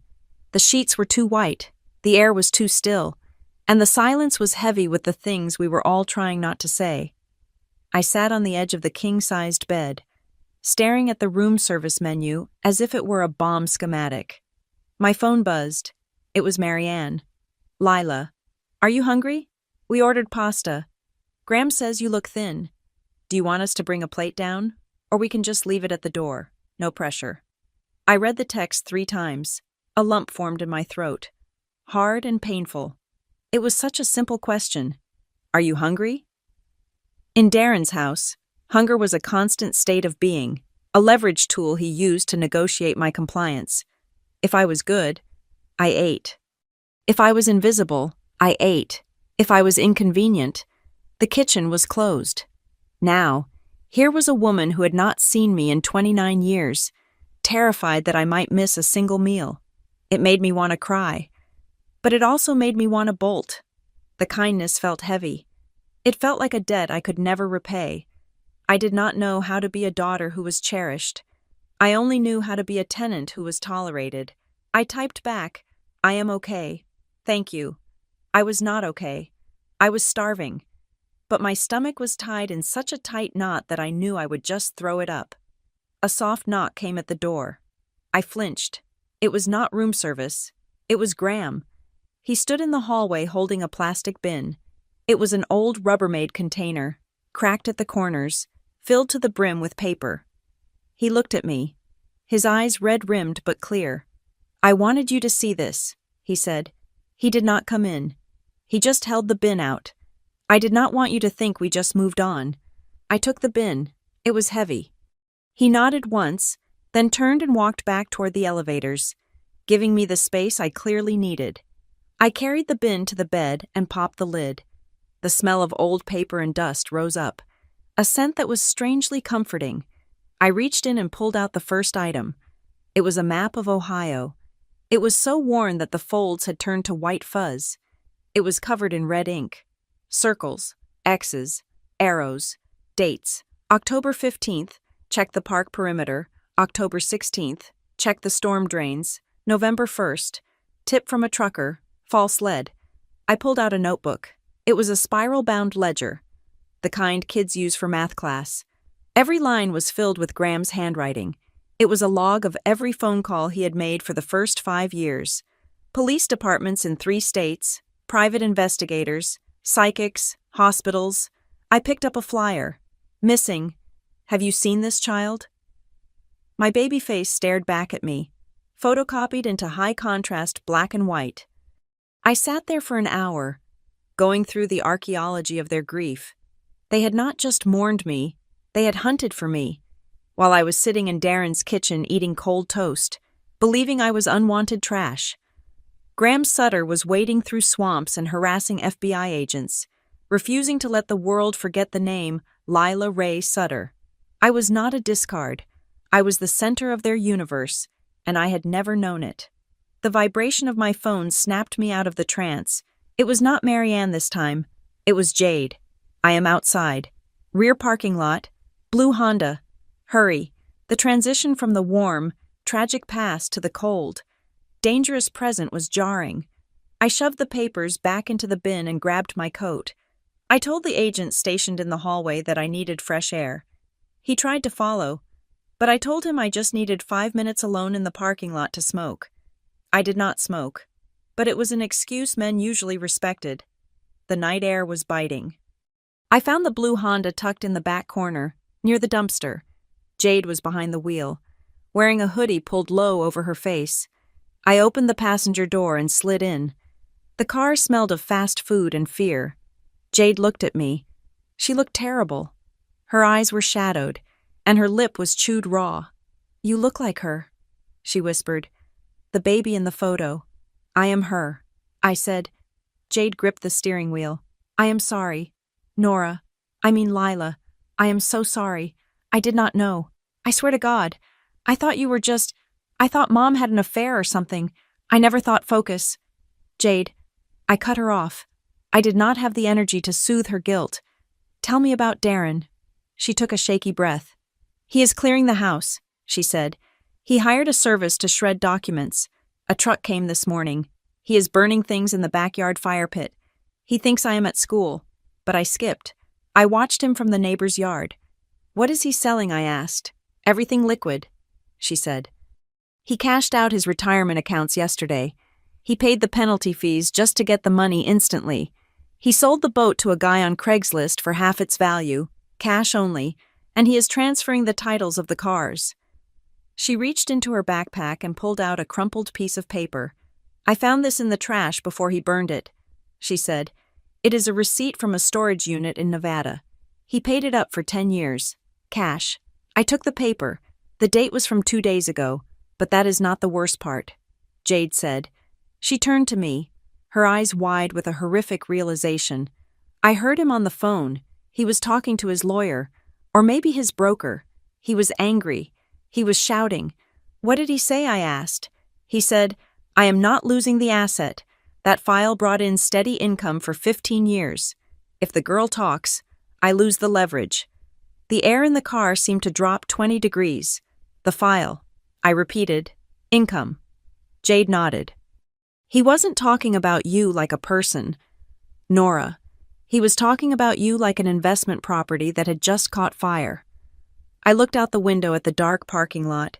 The pieces that had been floating in my mind suddenly slammed together into a picture so ugly I wanted to vomit. Go home, Jade, I said. Pack a bag. Go stay with your aunt. Do not let him know you talked to me. But what about Mom? She asked, tears spilling over. Mom is in federal custody. I said, she is safer there than she is with him. Go. I got out of the car and watched her drive away. Then I turned and walked back into the hotel. I did not go to my room. I went straight to Agent Pierce's suite 2 doors down. He opened the door in his shirt sleeves, a holster still clipped to his belt. He took one look at my face and stepped aside. What happened? He asked. I sat down at the small desk in the corner. I placed the crumpled receipt Jade had given me on the wood surface. Follow the money, I said. Pierce picked up the receipt. Nevada Darren is not just running. I said, he is closing a business. My sister heard him say that my file brought in income for 15 years. Pierce frowned. Income. How does a man make money off a kidnapped stepdaughter he keeps in the basement? He wasn't collecting ransom. Think like an accountant. I said. My brain was firing on all cylinders now. The fear was gone, replaced by a cold, mathematical rage. How do you make money off a person who doesn't legally exist? Pierce rubbed his chin. You claim them as a dependent on taxes. That is peanuts. I said, Darren is greedy. He wouldn't risk federal prison for a $2,000 tax credit. No, it has to be more. I stood up and paced the small room. He kept me off the grid. I said, no doctors, no school photos, no paper trail. He told me it was because I was not his blood. He told Beth it was to hide the kidnapping. But what if it was to hide the fraud I stopped? He made me sign a paper when I was 18. I said, a voluntary departure agreement. He said it was to protect his assets. But what if it was a waiver? What if he needed my signature to release a trust or a fund? Pierce was already typing on his laptop. I am pulling his full financials, he said.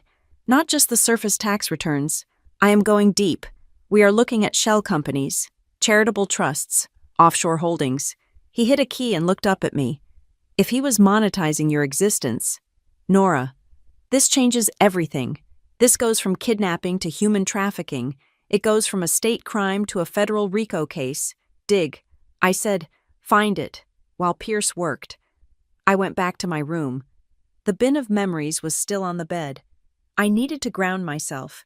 I needed to remember that I was fighting for Lila, not just fighting against Darren.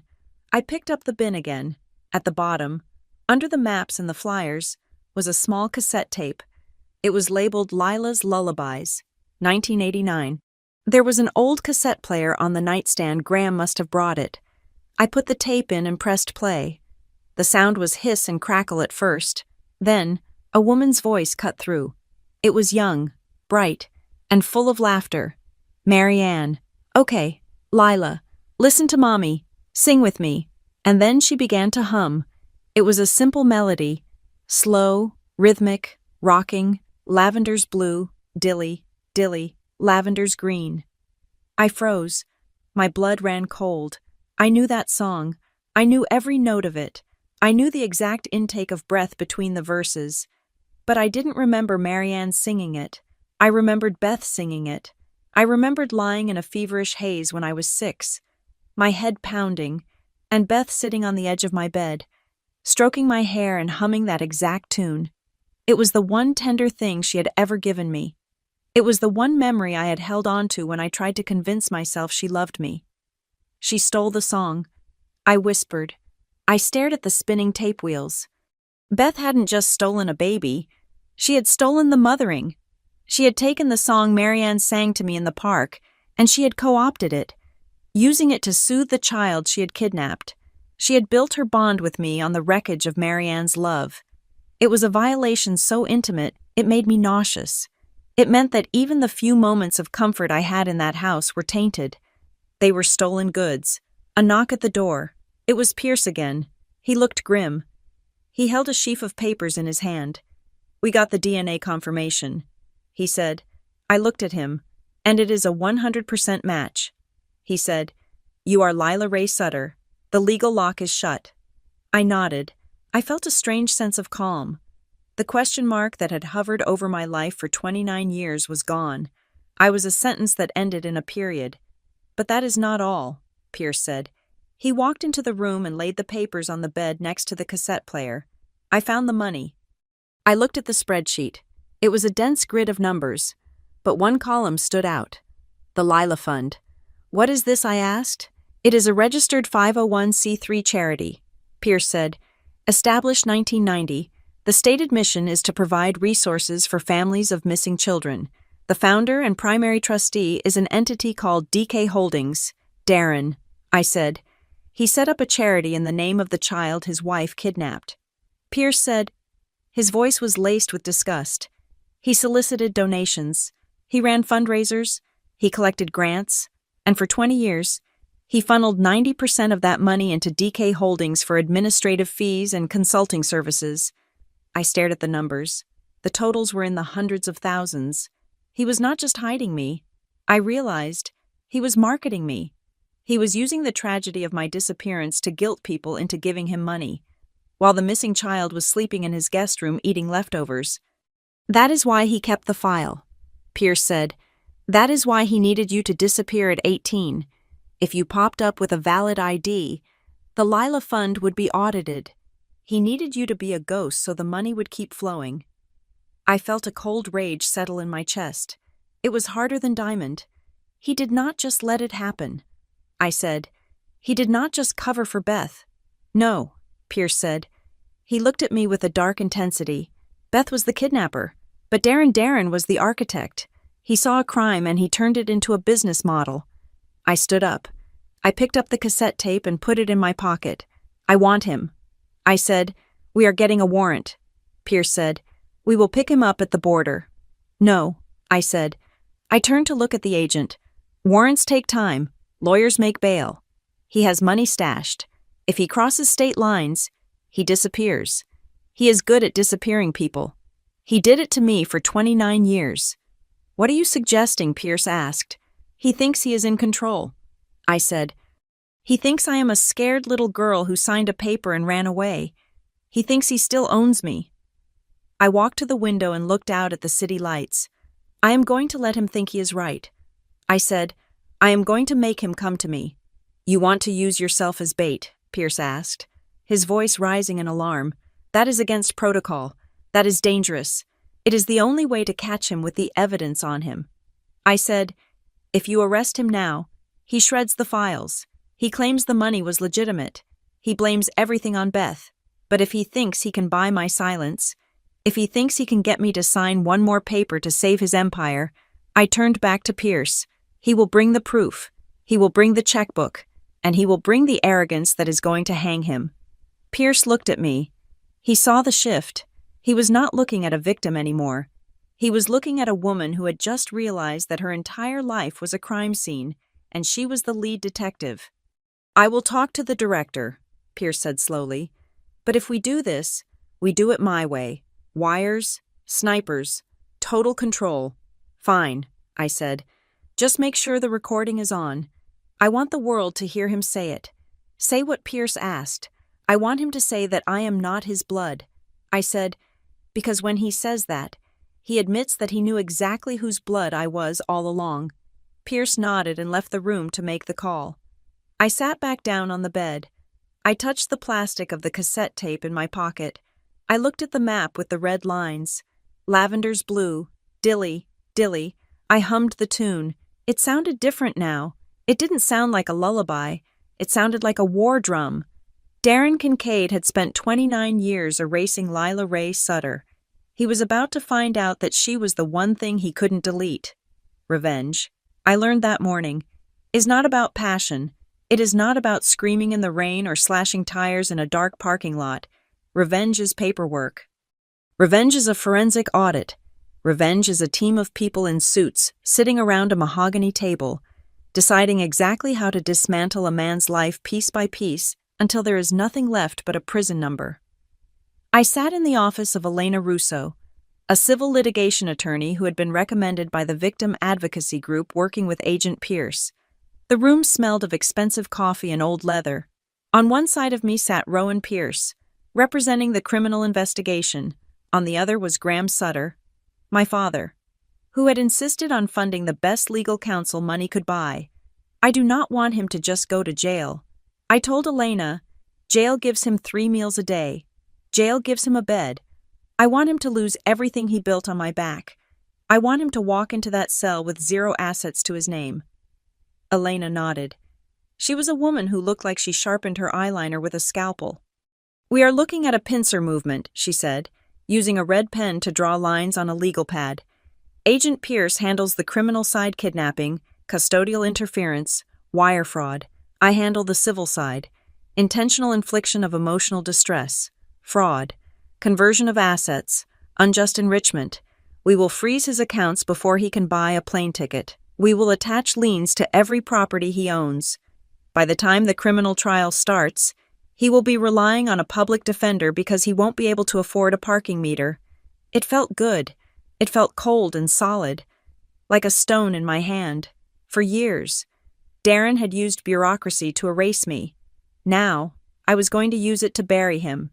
The breakthrough came an hour later, via a burner phone I had given to Jade. She had sent a photo of a keychain. It was a simple silver ring with a blue plastic tag that said, "You store it. Unit 404.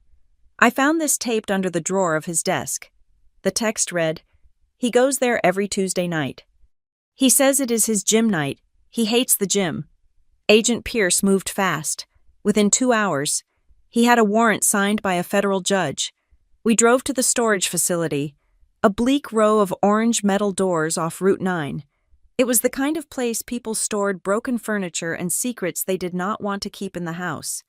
I watched from the car as Pierce and his team cut the lock. I was not allowed to touch anything, but I needed to see it. I needed to see the physical manifestation of the lie. When they rolled up the metal door, the smell hit us: dust, mildew, and stale paper. It was not full of furniture. It was an office. There was a desk, a filing cabinet, and a large, heavy-duty safe in the corner. Pierce's team went to work. They photographed everything. When they cracked the safe, Pierce waved me over, staying behind the caution tape. "Look," he said. Inside were stacks of cash, banded in $10,000 bundles, but the cash was boring. It was the paperwork that took my breath away. There were birth certificates, not just mine, but blanks. There were passports with Darren's face but different names, and there were receipt books, dozens of receipt books. Pierce picked one up with a gloved hand. It was branded with a logo, the Kincaid Foundation for Lost Children. I felt the blood drain from my face. "He had a charity?" I asked, my voice barely a whisper. Pierce flipped through the pages.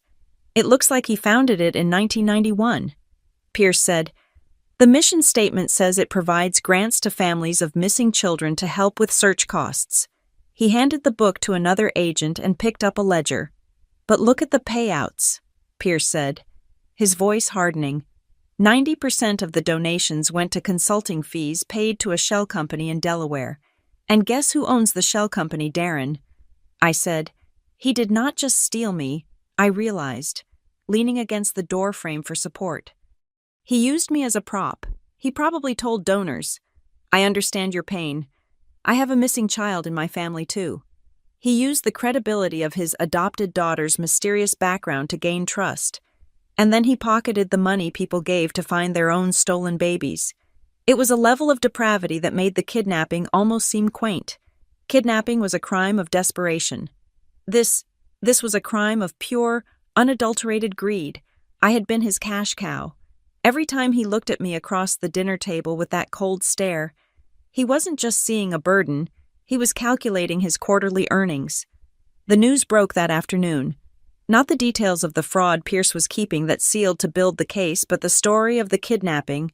The press had gotten wind of the activity at the federal building. Darren, realizing the walls were closing in, did exactly what I expected. He went on the offensive. I sat in the hotel room with Marianne and Graham, watching the local news. Darren had called a reporter from his lawyer's office. He was not in handcuffs yet. Pierce was waiting for the financial forensics to be airtight so he could nail him without bail. On the screen, Darren looked old and frail. He was wearing a cardigan I had never seen, looking like a confused grandfather. "This is a shakedown," Darren told the reporter, his voice trembling with feigned indignation. "That girl, Nora, she has always been trouble. We took her in when she was an orphan. We gave her a home. She was always mentally unstable. Now she sees a wealthy family like the Sutters, and she invents a story to get a payout. I am the victim here. She is destroying my reputation for money." Marianne gasped, clutching Graham's hand. How can he lie like that? He knows the DNA is a match. He is banking on doubt. I said, staring at the screen. He knows the DNA results haven't been made public yet. He wants to muddy the water. He wants to make me look like a grifter so that even if he gets arrested, he can claim I framed him. I stood up. I turned off the TV. I need to make a statement. I said, Elena, the lawyer, was on speakerphone. Do not get emotional. Nora, stick to the facts. I am not going to be emotional. I said, I am going to be clinical. An hour later, I stood on the steps of the federal building. There was a sea of microphones. I did not wear the expensive clothes Marianne had offered to buy me. I wore my jeans and my flannel shirt. I wore the face of a woman who had worked the night shift in a warehouse. I stepped up to the podium. I did not cry. My name is Lila Ray Sutter. I said. The cameras clicked furiously. 29 years ago, I was taken from my family. For the last 12 years, I have lived as Nora Green. Mr. Kincaid claims I am looking for a payout. I held up a piece of paper. It was the official DNA summary from the FBI lab. This is science, I said. It does not lie. But Mr. Kincaid is right about one thing. This is about money. I paused. The reporters leaned in. It is about the money he made off my name. I said, it is about the hundreds of thousands of dollars he solicited from this community for a charity that never helped a single child. I saw the shock ripple through the crowd. This was new information. This was the twist that turned him from a sympathetic victim into a monster. I am not asking for a cent from the Sutters. I continued. I am asking for an audit, and I am asking Mr. Kincaid why. If I was just a charity case he took in, he has a file in his safe dating back to 1989 with my baby photos in it. I walked away. I did not take questions. I had dropped the match. I did not need to watch the fire start. Back in the safe house, the atmosphere was electric. Pierce was on the phone, coordinating with the IRS and the banking regulators. You rattled him, Pierce said. Hanging up. We have a wiretap on his burner phone. He just called his offshore banker. He is trying to move the big accounts. He is panicking. Good. I said, let him panic. Panic makes people sloppy. But we have a problem. Pierce said, He turned his laptop around. He is claiming that the money in the foundation was a trust for you. Pierce explained. He is telling his lawyer that he was saving it for you. But you ran away at 18 before he could give it to you. He is trying to pivot. He is going to say he is a benevolent guardian who was just waiting for you to return. It was a clever lie. It explained the money, and it explained why he hadn't spent it all. It made him look like a misunderstood savior. He needs proof that I refused the money. I said. Pierce nodded. Exactly. Unless we can prove he intended to keep it, he might walk on the fraud charges. He might just get a slap on the wrist for the paperwork errors. I closed my eyes. I went back to that day, the day I turned 18, the cold leather chair, the suitcases. Sign this, he had said. It is a voluntary departure agreement. I tried to visualize the paper. I had been crying. I had been terrified. I hadn't read it closely, but I remembered the layout. It wasn't just one page. It was 3. Wait, I said. My eyes snapped open. What Graham asked, the paper he made me sign. I said, he told me it was an agreement to leave the house. He said it was to protect Jade from me coming back and asking for money. I looked at Pierce. But why would he need a legal document for a teenager leaving home, I asked. Parents kick kids out every day. They change the locks. They don't make them sign affidavits. Pierce's eyes widened. He made you sign a waiver. Pierce realized. He made me sign away my claim to the trust, I said, the memory sharpening. I remember the wording on the last page. The signatory hereby relinquishes all rights, titles, and interests in the assets held by the Kincaid Guardian Trust. I stood up, pacing the room. He tricked me. I said, he set up the fake charity in my name, or rather, in the name of the orphan he took in. He funneled the money there. Then, the day I turned 18, the day the trust would legally vest to the beneficiary, he kicked me out and forced me to sign a document gifting the money back to him. That is grand larceny, Elena said from the phone. That is embezzlement. If we can find that document… Nora, he is done. It proves premeditation. It proves he didn't save the money for you. He stole it from you the second you were old enough to claim it. He won't have destroyed it. I said. Why not, Graham asked, if it is evidence of a crime? Because he is an accountant. I shouted, the realization hitting me like a lightning bolt. He keeps receipts. That document is his insurance policy. It is the only thing that proves he didn't just embezzle the funds. In his twisted mind, that paper proves I gave him the money. He thinks it exonerates him. Where is it? Pierce asked. It wasn't in the storage unit safe. I thought about the house. I thought about the one place Darren never let anyone go. The one place that was more secure than a bank vault because it was terrified into silence. The floor safe. I said, in the master bedroom closet, under the carpet. He used to tell me and Jade that if we ever went in there, the house alarm would go off and the police would shoot us. I looked at Pierce. He is packing to run. I said, he is going to take the physical assets. That document is worth $5 million to him. It is his get-out-of-jail-free card. He is not leaving without it. We need to get into that house, Pierce said. But if we raid it now, and he destroys the paper before we find it, no raid. I said. I looked at the map of the house I had drawn in my head 1,000 times, the escape routes I had planned as a child but never used. He invited me. I said, what Graham asked. On the news? I said, he said I was a troubled girl he tried to help. He is playing the heartbroken father. I turned to Pierce. Let me call him. Let me tell him I saw the news. Let me tell him I am scared of the FBI and I want to make a deal. I will tell him I will recant everything if he gives me $10,000 and a bus ticket. He won't believe you. Pierce said, he thinks I'm stupid. I said, he thinks I am the same scared girl who signed whatever he put in front of her. If I play the part, if I play the desperate, broken Nora Green, he will believe it because he needs to believe it. He needs me to be the villain so he can be the hero. I want to meet him. I said, I want to meet him at the house. I will wear a wire. I will get him to pull that document out of the safe. And once it is in his hand, then we take him down. Pierce finished. I looked at Marianne and Graham. They looked terrified. You do not have to do this. Marianne whispered. I do, I said. I looked at my hands. They were steady. He told me I wasn't his blood. I said, he was right.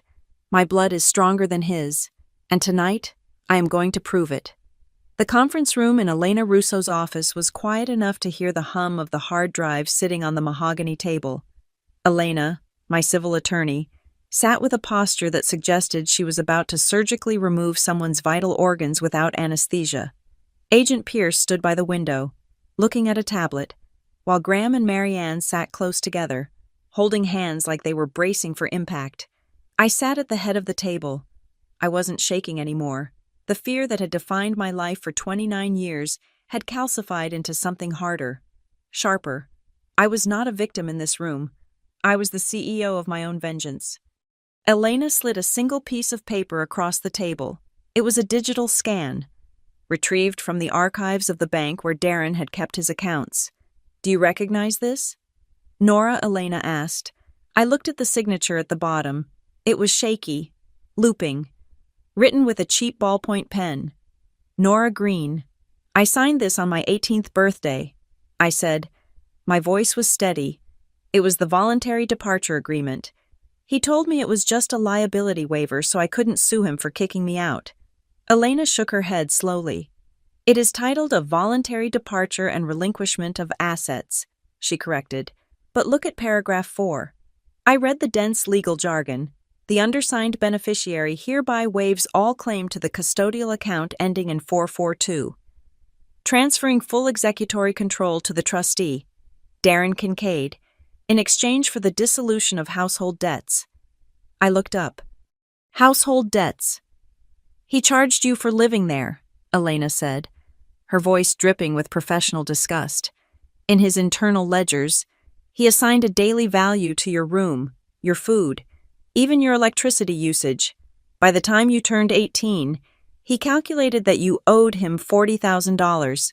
This document was a trade. You signed over the trust fund to pay off a debt that didn't legally exist. Trust fund, I asked. The words felt alien in my mouth. Pierce turned from the window. We found the account, he said. It wasn't just the charity money. It was an insurance settlement. He walked over and tapped the table. When he fabricated your identity, he took out a rider on his homeowner's insurance for long-term dependent care. Then, he filed claims. Every time you had the flu, every time you needed dental work which he never actually paid for, he billed the insurance. He funneled that money into an account in your name. How much, I asked. By the time you were 18, Pierce said, that account held $215,000. The room spun. $215,000. I thought about the night I slept in the car behind the laundromat. I thought about the time I fainted at the warehouse from hunger because I had $2 to last me 3 days. I thought about the winter I didn't have a coat. He sat on $250,000 in my name. I whispered, and he gave me $40 and a bag of trail mix. He didn't just steal the money, Elena added. He used the trust to launder the donations from the fake charity. It was a circular system. Donations went in. He moved them to your trust to make it look like they were being used for a child's welfare. And then he forced you to sign it all back to him the second you became a legal adult. I felt a laugh bubbling up in my throat, dark and hysterical. He is a genius, I said. A sick, twisted genius. He is a parasite, Graham said. His voice was low, but the anger in it vibrated through the table. He fed off you. My phone buzzed on the table. It was Jade. I picked it up. There was no text. Just a missed call and a voicemail. I dialed her back immediately. Jade Nora. Her voice was a whisper. She sounded like she was hiding in a closet. There is a car, a black sedan. It has been parked across the street from my dorm for 3 hours. Where are you? I asked, my grip tightening on the phone. I am in the library, she said. I am scared. Nora, I think he knows I talked to you. I think he hired someone. I looked at Pierce. Darren has someone on Jade. I said, Pierce was already moving. He spoke into his radio. Dispatch. I need a unit at the university. Authorization code Beta 9. Possible witness intimidation. Go. He looked at me. She is safe. My guys are 5 minutes out. I spoke into the phone. Jade, listen to me. Police are coming. Do not go outside. Do not talk to anyone until you see a uniform. He is texting me. Jade sobbed. He keeps sending me messages saying, family loyalty is everything, and do not be a traitor like your sister. He is losing control. I told her. He is trying to scare you because he is terrified. Stay put. I hung up. My hands were trembling again, not from fear, but from rage. He could steal my money. He could steal my name. But threatening the only person in that house who had ever shown me kindness, that was a declaration of war. He is not going to stop. I said to the room, he is going to burn everything down to save himself. Marianne stood up. She looked small and pale, but her eyes were fierce. We have to stop this, she said. Lila, please, let the FBI handle it. Let the lawyers handle it. You are safe now. You have money, our money. You don't need to do this. I looked at her. I saw the mother who wanted to wrap me in cotton and hide me from the world. I understood it. She had lost me once. She didn't want to lose me to a crossfire. I can't just sit in a hotel room, Marianne. I said, I can't eat room service while he is out there terrorizing Jade. It is not your job, she cried. You are the victim. I am not the victim, I snapped. The volume of my voice startled everyone, including me. I stood up. I am the witness. I said, I am the evidence, and I am the only one who knows how his brain works. Graham stood up and walked over to me. He placed his hands on my shoulders. He was heavy, solid, grounding. You have a right to your anger, he said softly. He looked deep into my eyes. God knows, I have enough anger to burn this whole city down. But listen to me. Lila, if you hunt him down just to watch him bleed, he still wins, because he is still dictating your actions. He squeezed my shoulders. Don't let him decide who you become, he said. You are a Sutter. We are builders, not destroyers. I looked at this man, my father, who had spent 29 years searching for me without ever becoming a monster. I wanted to be like him. I wanted to be good. But right now, I needed to be something else. I hear you, I said, but I can't build anything until I clear the rubble, and Darren Kincaid is the rubble. The door to the conference room burst open. An agent I didn't recognize rushed in and handed a tablet to Pierce. Pierce scanned it, his face going hard. He is gone, Pierce said. What Elena asked. We had eyes on the house, Pierce said. The team moved in to execute the search warrant 10 minutes ago. The house is empty. The safe is open and empty. The computer hard drives are drilled. He handed the tablet to me. He left a note. Pierce said, taped to the refrigerator. I looked at the image on the screen. It was handwritten on high-quality stationery. To the authorities, I am the victim of a coordinated extortion plot by a mentally unstable young woman I took in out of charity, and a wealthy family looking for a replacement child. The allegations against me are fabrications. I have left to seek legal counsel in a neutral jurisdiction, where I can prove my innocence without the bias of this witch hunt. God will vindicate the righteous. I handed the tablet back. He is playing the martyr. I said, he wants us to think he is running to a lawyer. He isn't. He is running to the money. Where did he go? Graham asked. We are tracking his phone, Pierce said. But he is smart. He swapped SIM cards. We got a ping off the tower near the interstate, heading south. He is 40 miles from the state line. If he crosses, we have jurisdiction issues until the federal warrant fully processes. We need to catch him now, but there is something else, Pierce said. He looked at me, and for the first time, he looked hesitant. In the storage unit, he said, in the back of the filing cabinet. We found another box. We didn't open it until the bomb squad cleared it. What was in it, I asked. It wasn't financial records, Pierce said. He pulled a thick binder out of his briefcase and laid it on the table. It was labeled Project Green. I stared at the binder. It was gray, innocuous. I opened it. The first page was a photo of me at age 6. Sleeping. The date was stamped in the corner. Subject Nora. Day 2. 190. Adaptation successful. Memory retention of previous life. Minimal. Compliance high. I flipped the page. Age 10. Subject shows signs of artistic interest. Discouraged behavior by removing supplies. Subject must not develop independent identity markers. I flipped another page. Age 14. Subject requested dental care. Denied. Pain serves as a useful distraction from questions of origin. I slammed the book shut. I felt like I was going to throw up. He wasn't just hiding me, I whispered. He was studying me. I was a lab rat. I looked at Graham and Marianne. They were horrified, clinging to each other. This wasn't a family, I said, my voice trembling with a new, darker rage. It was an experiment. He wanted to see if he could construct a person from scratch. He wanted to see if he could break a human being down to zero. I looked at Pierce. He didn't leave because he was scared. I said, he left because the experiment failed. I broke containment. Pierce nodded. And that is why we can catch him. How, I asked. He is a narcissist, Pierce said. He can't stand the idea that his creation is out of control. He is heading for the border. Yes, but he is hesitating. The GPS shows his car has stopped at a rest area 3 miles from the state line. He has been there for 20 minutes. Why, Elena asked. Because he doesn't have the waiver. I realized. I looked at the group. He emptied the safe, but he didn't find the original document because I stole it. I lied. Everyone looked at me. No, I didn't actually steal it. I clarified. But he thinks I might have, or he thinks I know where it is.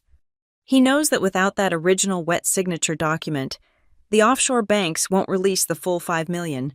He needs one last thing from me. You want to call him? Pierce said. It wasn't a question anymore. I want to call him. I said, and I want to tell him I have the binder.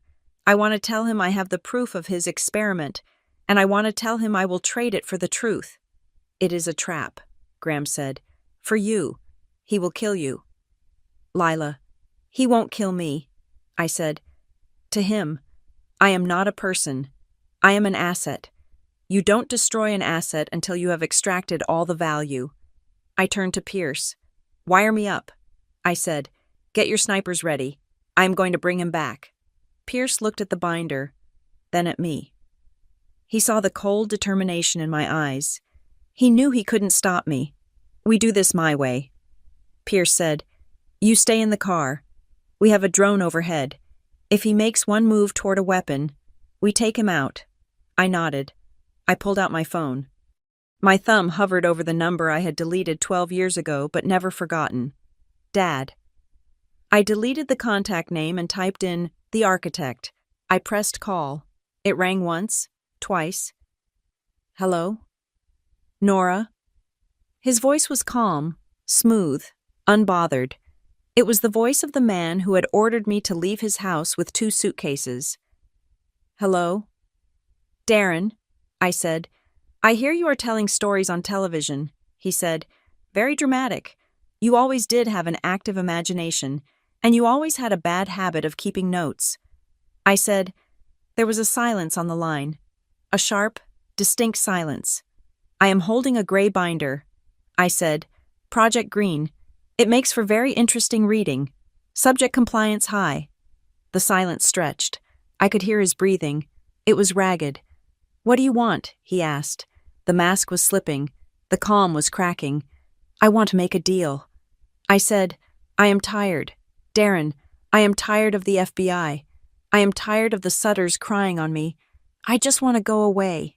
I waited. Meet me, he said, where the rest stop off exit 90, the one with the abandoned truck scales. Come alone. Bring the binder. And the waiver I asked. You want that too, don't you? Bring everything, he said. And Nora. Yes. If I see one cop, I will drive this car into the river, and you will never see a dime of that money. I hung up. I looked at Pierce. He took the bait. I said. Pierce was already speaking into his headset. All units. Suspect is stationary at exit 90. We are moving the package. I repeat, we are moving the package. I stood up. Marianne grabbed my arm. Please, she whispered, come back to us. I looked at her, and then at the binder on the table. I am coming back. I promised. But first, I have to go bury Nora Green. The abandoned way station off exit 90 was a graveyard of concrete and rust. The floodlights buzzed with a dying, yellow flicker, casting long shadows that looked like grasping fingers. I stood in the center of the cracked pavement, clutching the gray binder to my chest.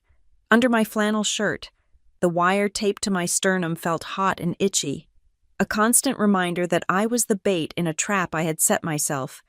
Agent Pierce was in my ear, his voice a tiny metallic thread. "We have eyes on you. Drone is overhead. Snipers are on the ridge. Do not let him get you in the car." I did not answer. I could not. My throat was dry, and my heart was hammering against the wire. This was the place where it ended. 29 years of silence, of fear, of being told I was nothing, all led to this desolate patch of highway. Headlights swept across the darkness, blindingly bright. A black sedan rolled slowly into the lot, tires crunching over the gravel. It stopped 30 feet away. The engine cut, but the lights stayed on, pinning me in their glare. I shielded my eyes. The driver's door opened. Darren Kincaid stepped out. He looked exactly as he had on the news earlier that day, the weary, beleaguered grandfather, but as he walked into the pool of light, the mask slipped. His eyes were hard, calculating, scanning the perimeter for threats. He did not see the snipers camouflaged in the tree line. He did not see the drone hovering in the night sky. He only saw me. He stopped 10 feet away. He did not look at my face. He looked at the binder in my arms.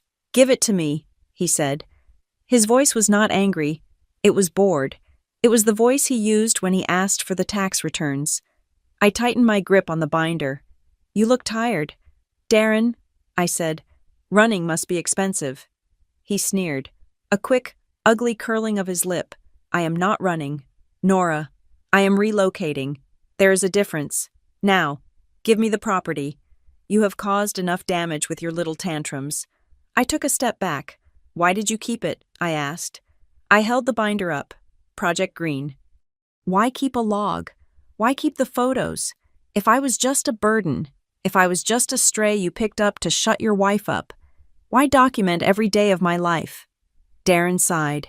He checked his watch. "Because audits happen," he said coldly. "In business, you keep records. You never know when you need to prove an asset's depreciation." I felt a chill that had nothing to do with the night air. "Depreciation," I repeated. "That is what I was to you. An asset that lost value the older I got." "You were an investment," he corrected, "and a poor one at that. You ate more than you were worth." "Then why didn't you let me go?" I shouted. My voice echoed off the concrete barriers. Why keep me for 29 years? Why the fake doctors? Why the terrifying stories about the police? Why did you make me sign that paper when I was 18? He took a step closer. The arrogance was radiating off him now. He felt safe. He felt superior. He thought he was talking to the stupid, scared girl he had broken. "Because you do not just throw away a revenue stream," he snapped. "The charity brought in 6 figures a year. The insurance fraud brought in more. You were the golden goose, Nora. But you were too stupid to know it." He laughed, a dry, rattling sound. "I signed those checks for you," he said. "I managed the accounts. I built a fortune on your sob story while you were crying in your room about not having a winter coat. That is not a crime. Nora, that is management." I stared at him. The wire was recording every word. But I needed the nail in the coffin. I needed him to admit to the one thing that would put him away for life. "You stole me," I said. "You knew Beth took me, and you kept me. I did not steal you." He scoffed. "I salvaged you." He stepped into my personal space. I could smell his expensive cologne, masking the scent of his fear. "You are not my blood," he hissed, leaning down to look me in the eye. That was his favorite weapon, the line that had cut me 1,000 times. "Do not think for a second that you have any power here. You are a biological stranger, a parasite I allowed to feed at my table." I looked him dead in the eye. I did not flinch. "If I am not your blood," I asked quietly, "then why were you so afraid of me having a doctor? Why were you so afraid of me having a school picture?" He grabbed my arm. His grip was painful, bruising. "Because you are ungrateful," he spat. "No," I said. I pulled my arm back, but he held on. Tell me, Darren, why? He lost it. The facade cracked. The rage he had been suppressing for days. The anger at his perfect life being dismantled by a thing he owned, boiled over. Because I let you live, he screamed. The words tore out of him. I could have killed you the day she brought you home. I could have buried you in the basement and no one would have known I gave you a name. I gave you a life, I let you exist. The silence that followed was absolute. I let you live. It hung in the air, a confession of total, godlike control. He had just admitted that my survival was his choice, a whim he had granted. I looked at him. I felt a sudden, strange pity, not for him, but for the man he thought he was. You didn't let me live, I said. You just forgot to kill me. And that was your mistake. I looked up at the dark ridgeline. Now I screamed. The night exploded. Floodlights from the tree line snapped on. Blinding white. Sirens wailed from the access road. A dozen red laser dots appeared on Darren's chest. Federal agents, drop to your knees. Now. The voice of Agent Pierce boomed over a loudspeaker. Darren froze. He looked around wildly, blinking in the glare. He looked at the lights, then at me. His face went from rage to confusion to terror in the span of a heartbeat. He let go of my arm. He stumbled back. Nora. He gasped. Nora, tell them. Tell them I was helping you. Tell them this is a misunderstanding. I stood still. I watched as armored agents swarmed the lot. I watched as they kicked his legs out from under him. I watched as his face hit the gravel. Tell them, he shrieked as they cuffed his hands behind his back. I am your father. I took care of you. I walked over to where he lay, pinned to the ground. Agent Pierce was standing over him, reading him his rights. I crouched down. I wanted him to see me. I wanted him to see Lila. You are not my father. I said. My voice was calm, clear, and cold as ice. And you are right. I am not your blood. I leaned in close, so only he could hear. You don't hate me because I'm not your blood. Darren, you hate me because I am the evidence you couldn't shred. Agent Pierce pulled him up. Darren was sobbing now, a pathetic, broken sound. He was begging, bargaining, trying to sell out Beth, trying to sell out anyone to save himself, but the wire had caught it all. I let you live. It was over. I watched them shove him into the back of a van. The door slammed shut. It was done. The days that followed were a blur of legal victories. The recording was admissible. The financial records in the binder, the Project Green binder, were the map that led forensic accountants to every dollar he had stolen. They found the offshore accounts. They found the shell companies. They verified the insurance fraud. Beth Kincaid pleaded guilty. She testified against Darren in exchange for a reduced sentence. She sat on the stand, looking old and small, and told the jury everything. She told them how Darren had orchestrated the cover-up, how he had set up the fake charity, how he had coached her on what to say to the neighbors. She took responsibility for the kidnapping, but she nailed him to the cross for the 29 years of torture that followed. Jade testified too. She was brave. She walked into the courtroom with her head held high and told the jury about the different food, the cold rooms, the psychological warfare Darren had waged against me. She looked at him across the courtroom and didn't blink. She broke the cycle of fear he had built. When the verdict came down, Darren didn't look at me. He stared at the table. He was sentenced to life in federal prison without the possibility of parole. The judge called him a predator who monetized human suffering. His assets were seized. Every car, every house, every hidden account. The money was returned to the donors of the fake charity, and a significant portion was awarded to me as restitution for the wages he had stolen and the trust he had embezzled. But the money didn't matter. What mattered was the piece of paper I held in my hand 3 weeks later. I sat in a courtroom, but this time, it wasn't for a trial. It was a hearing.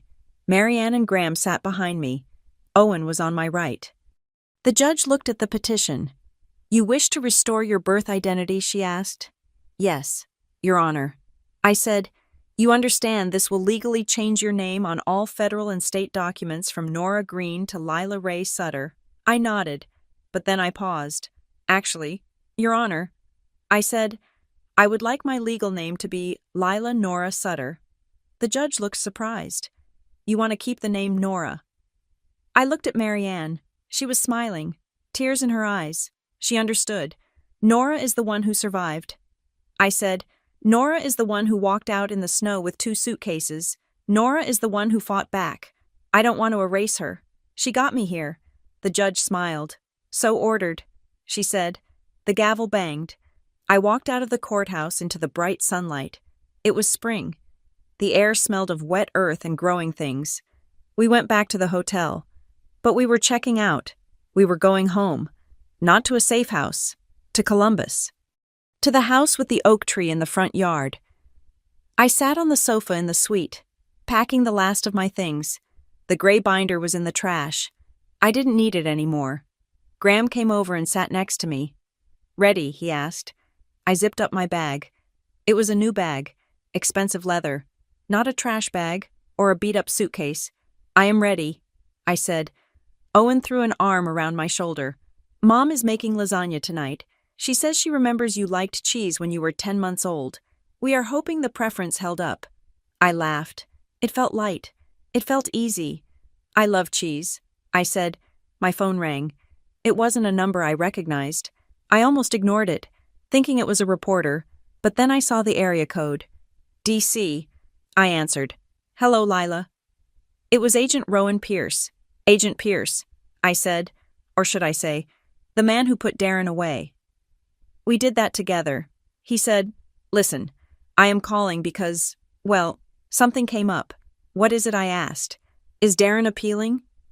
No, Pierce said. He is done. This is something else. I heard the rustle of papers on his end. When we raided his storage unit, we found that binder, Pierce said, but we also found a hard drive in the false bottom of the safe. We just cracked the encryption. I felt a prickle of curiosity. What was on it? I asked. Lists, Pierce said. Names. It turns out, Darren wasn't just running a fake charity. He was networking. He was in contact with other people doing the same thing. Other guardians hiding children to exploit the system. I stood up. The room went quiet. Graham and Marianne looked at me, sensing the shift. What are you saying? Rowan, I asked. I am saying there are more files, he said. There are more kids. Kids who think they are orphans. Kids who think they are not blood. We are opening a task force. I need a consultant. Someone who knows the psychology. Someone who knows how to spot the lies in the paperwork. I looked at my family. I looked at the piece I had just found. I could go to Columbus. I could eat lasagna and learn to be a daughter. I could rest. But then I thought about the girl sleeping in a car behind a laundromat. I thought about the boy being told he wasn't allowed to eat dinner with the family. I looked at Graham. He saw the fire in my eyes. He nodded. Go. His eyes said, we will be here. I took a deep breath. I am listening. I said, I can have a car pick you up in an hour. Pierce said, we have a lead in Detroit. I smiled. It was a dangerous, sharp smile. The smile of Nora Green. Don't send a car, I said. I will drive myself. I have a lot of frequent flyer miles to use up. I hung up the phone. I picked up my bag. Where are you going? Owen asked. I am going to work. I said. I walked out of the hotel room, flanked by the family I had found, walking toward a future I was about to build. I wasn't just a survivor anymore. I was a hunter. And for the monsters like Darren Kincaid hiding in the dark, I was coming for them. Thank you so much for listening to this story of justice and reclamation. I would love to know where you are tuning in from today. Are you listening on your commute, at the gym, or maybe relaxing at home? Please drop a comment below and let me know. If you enjoyed seeing Nora take down the man who stole her life, please make sure to subscribe to the Maya Revenge Stories channel. Hit that like button and smash the hype button so this story can reach even more people. Your support helps us bring more of these powerful dramas to life.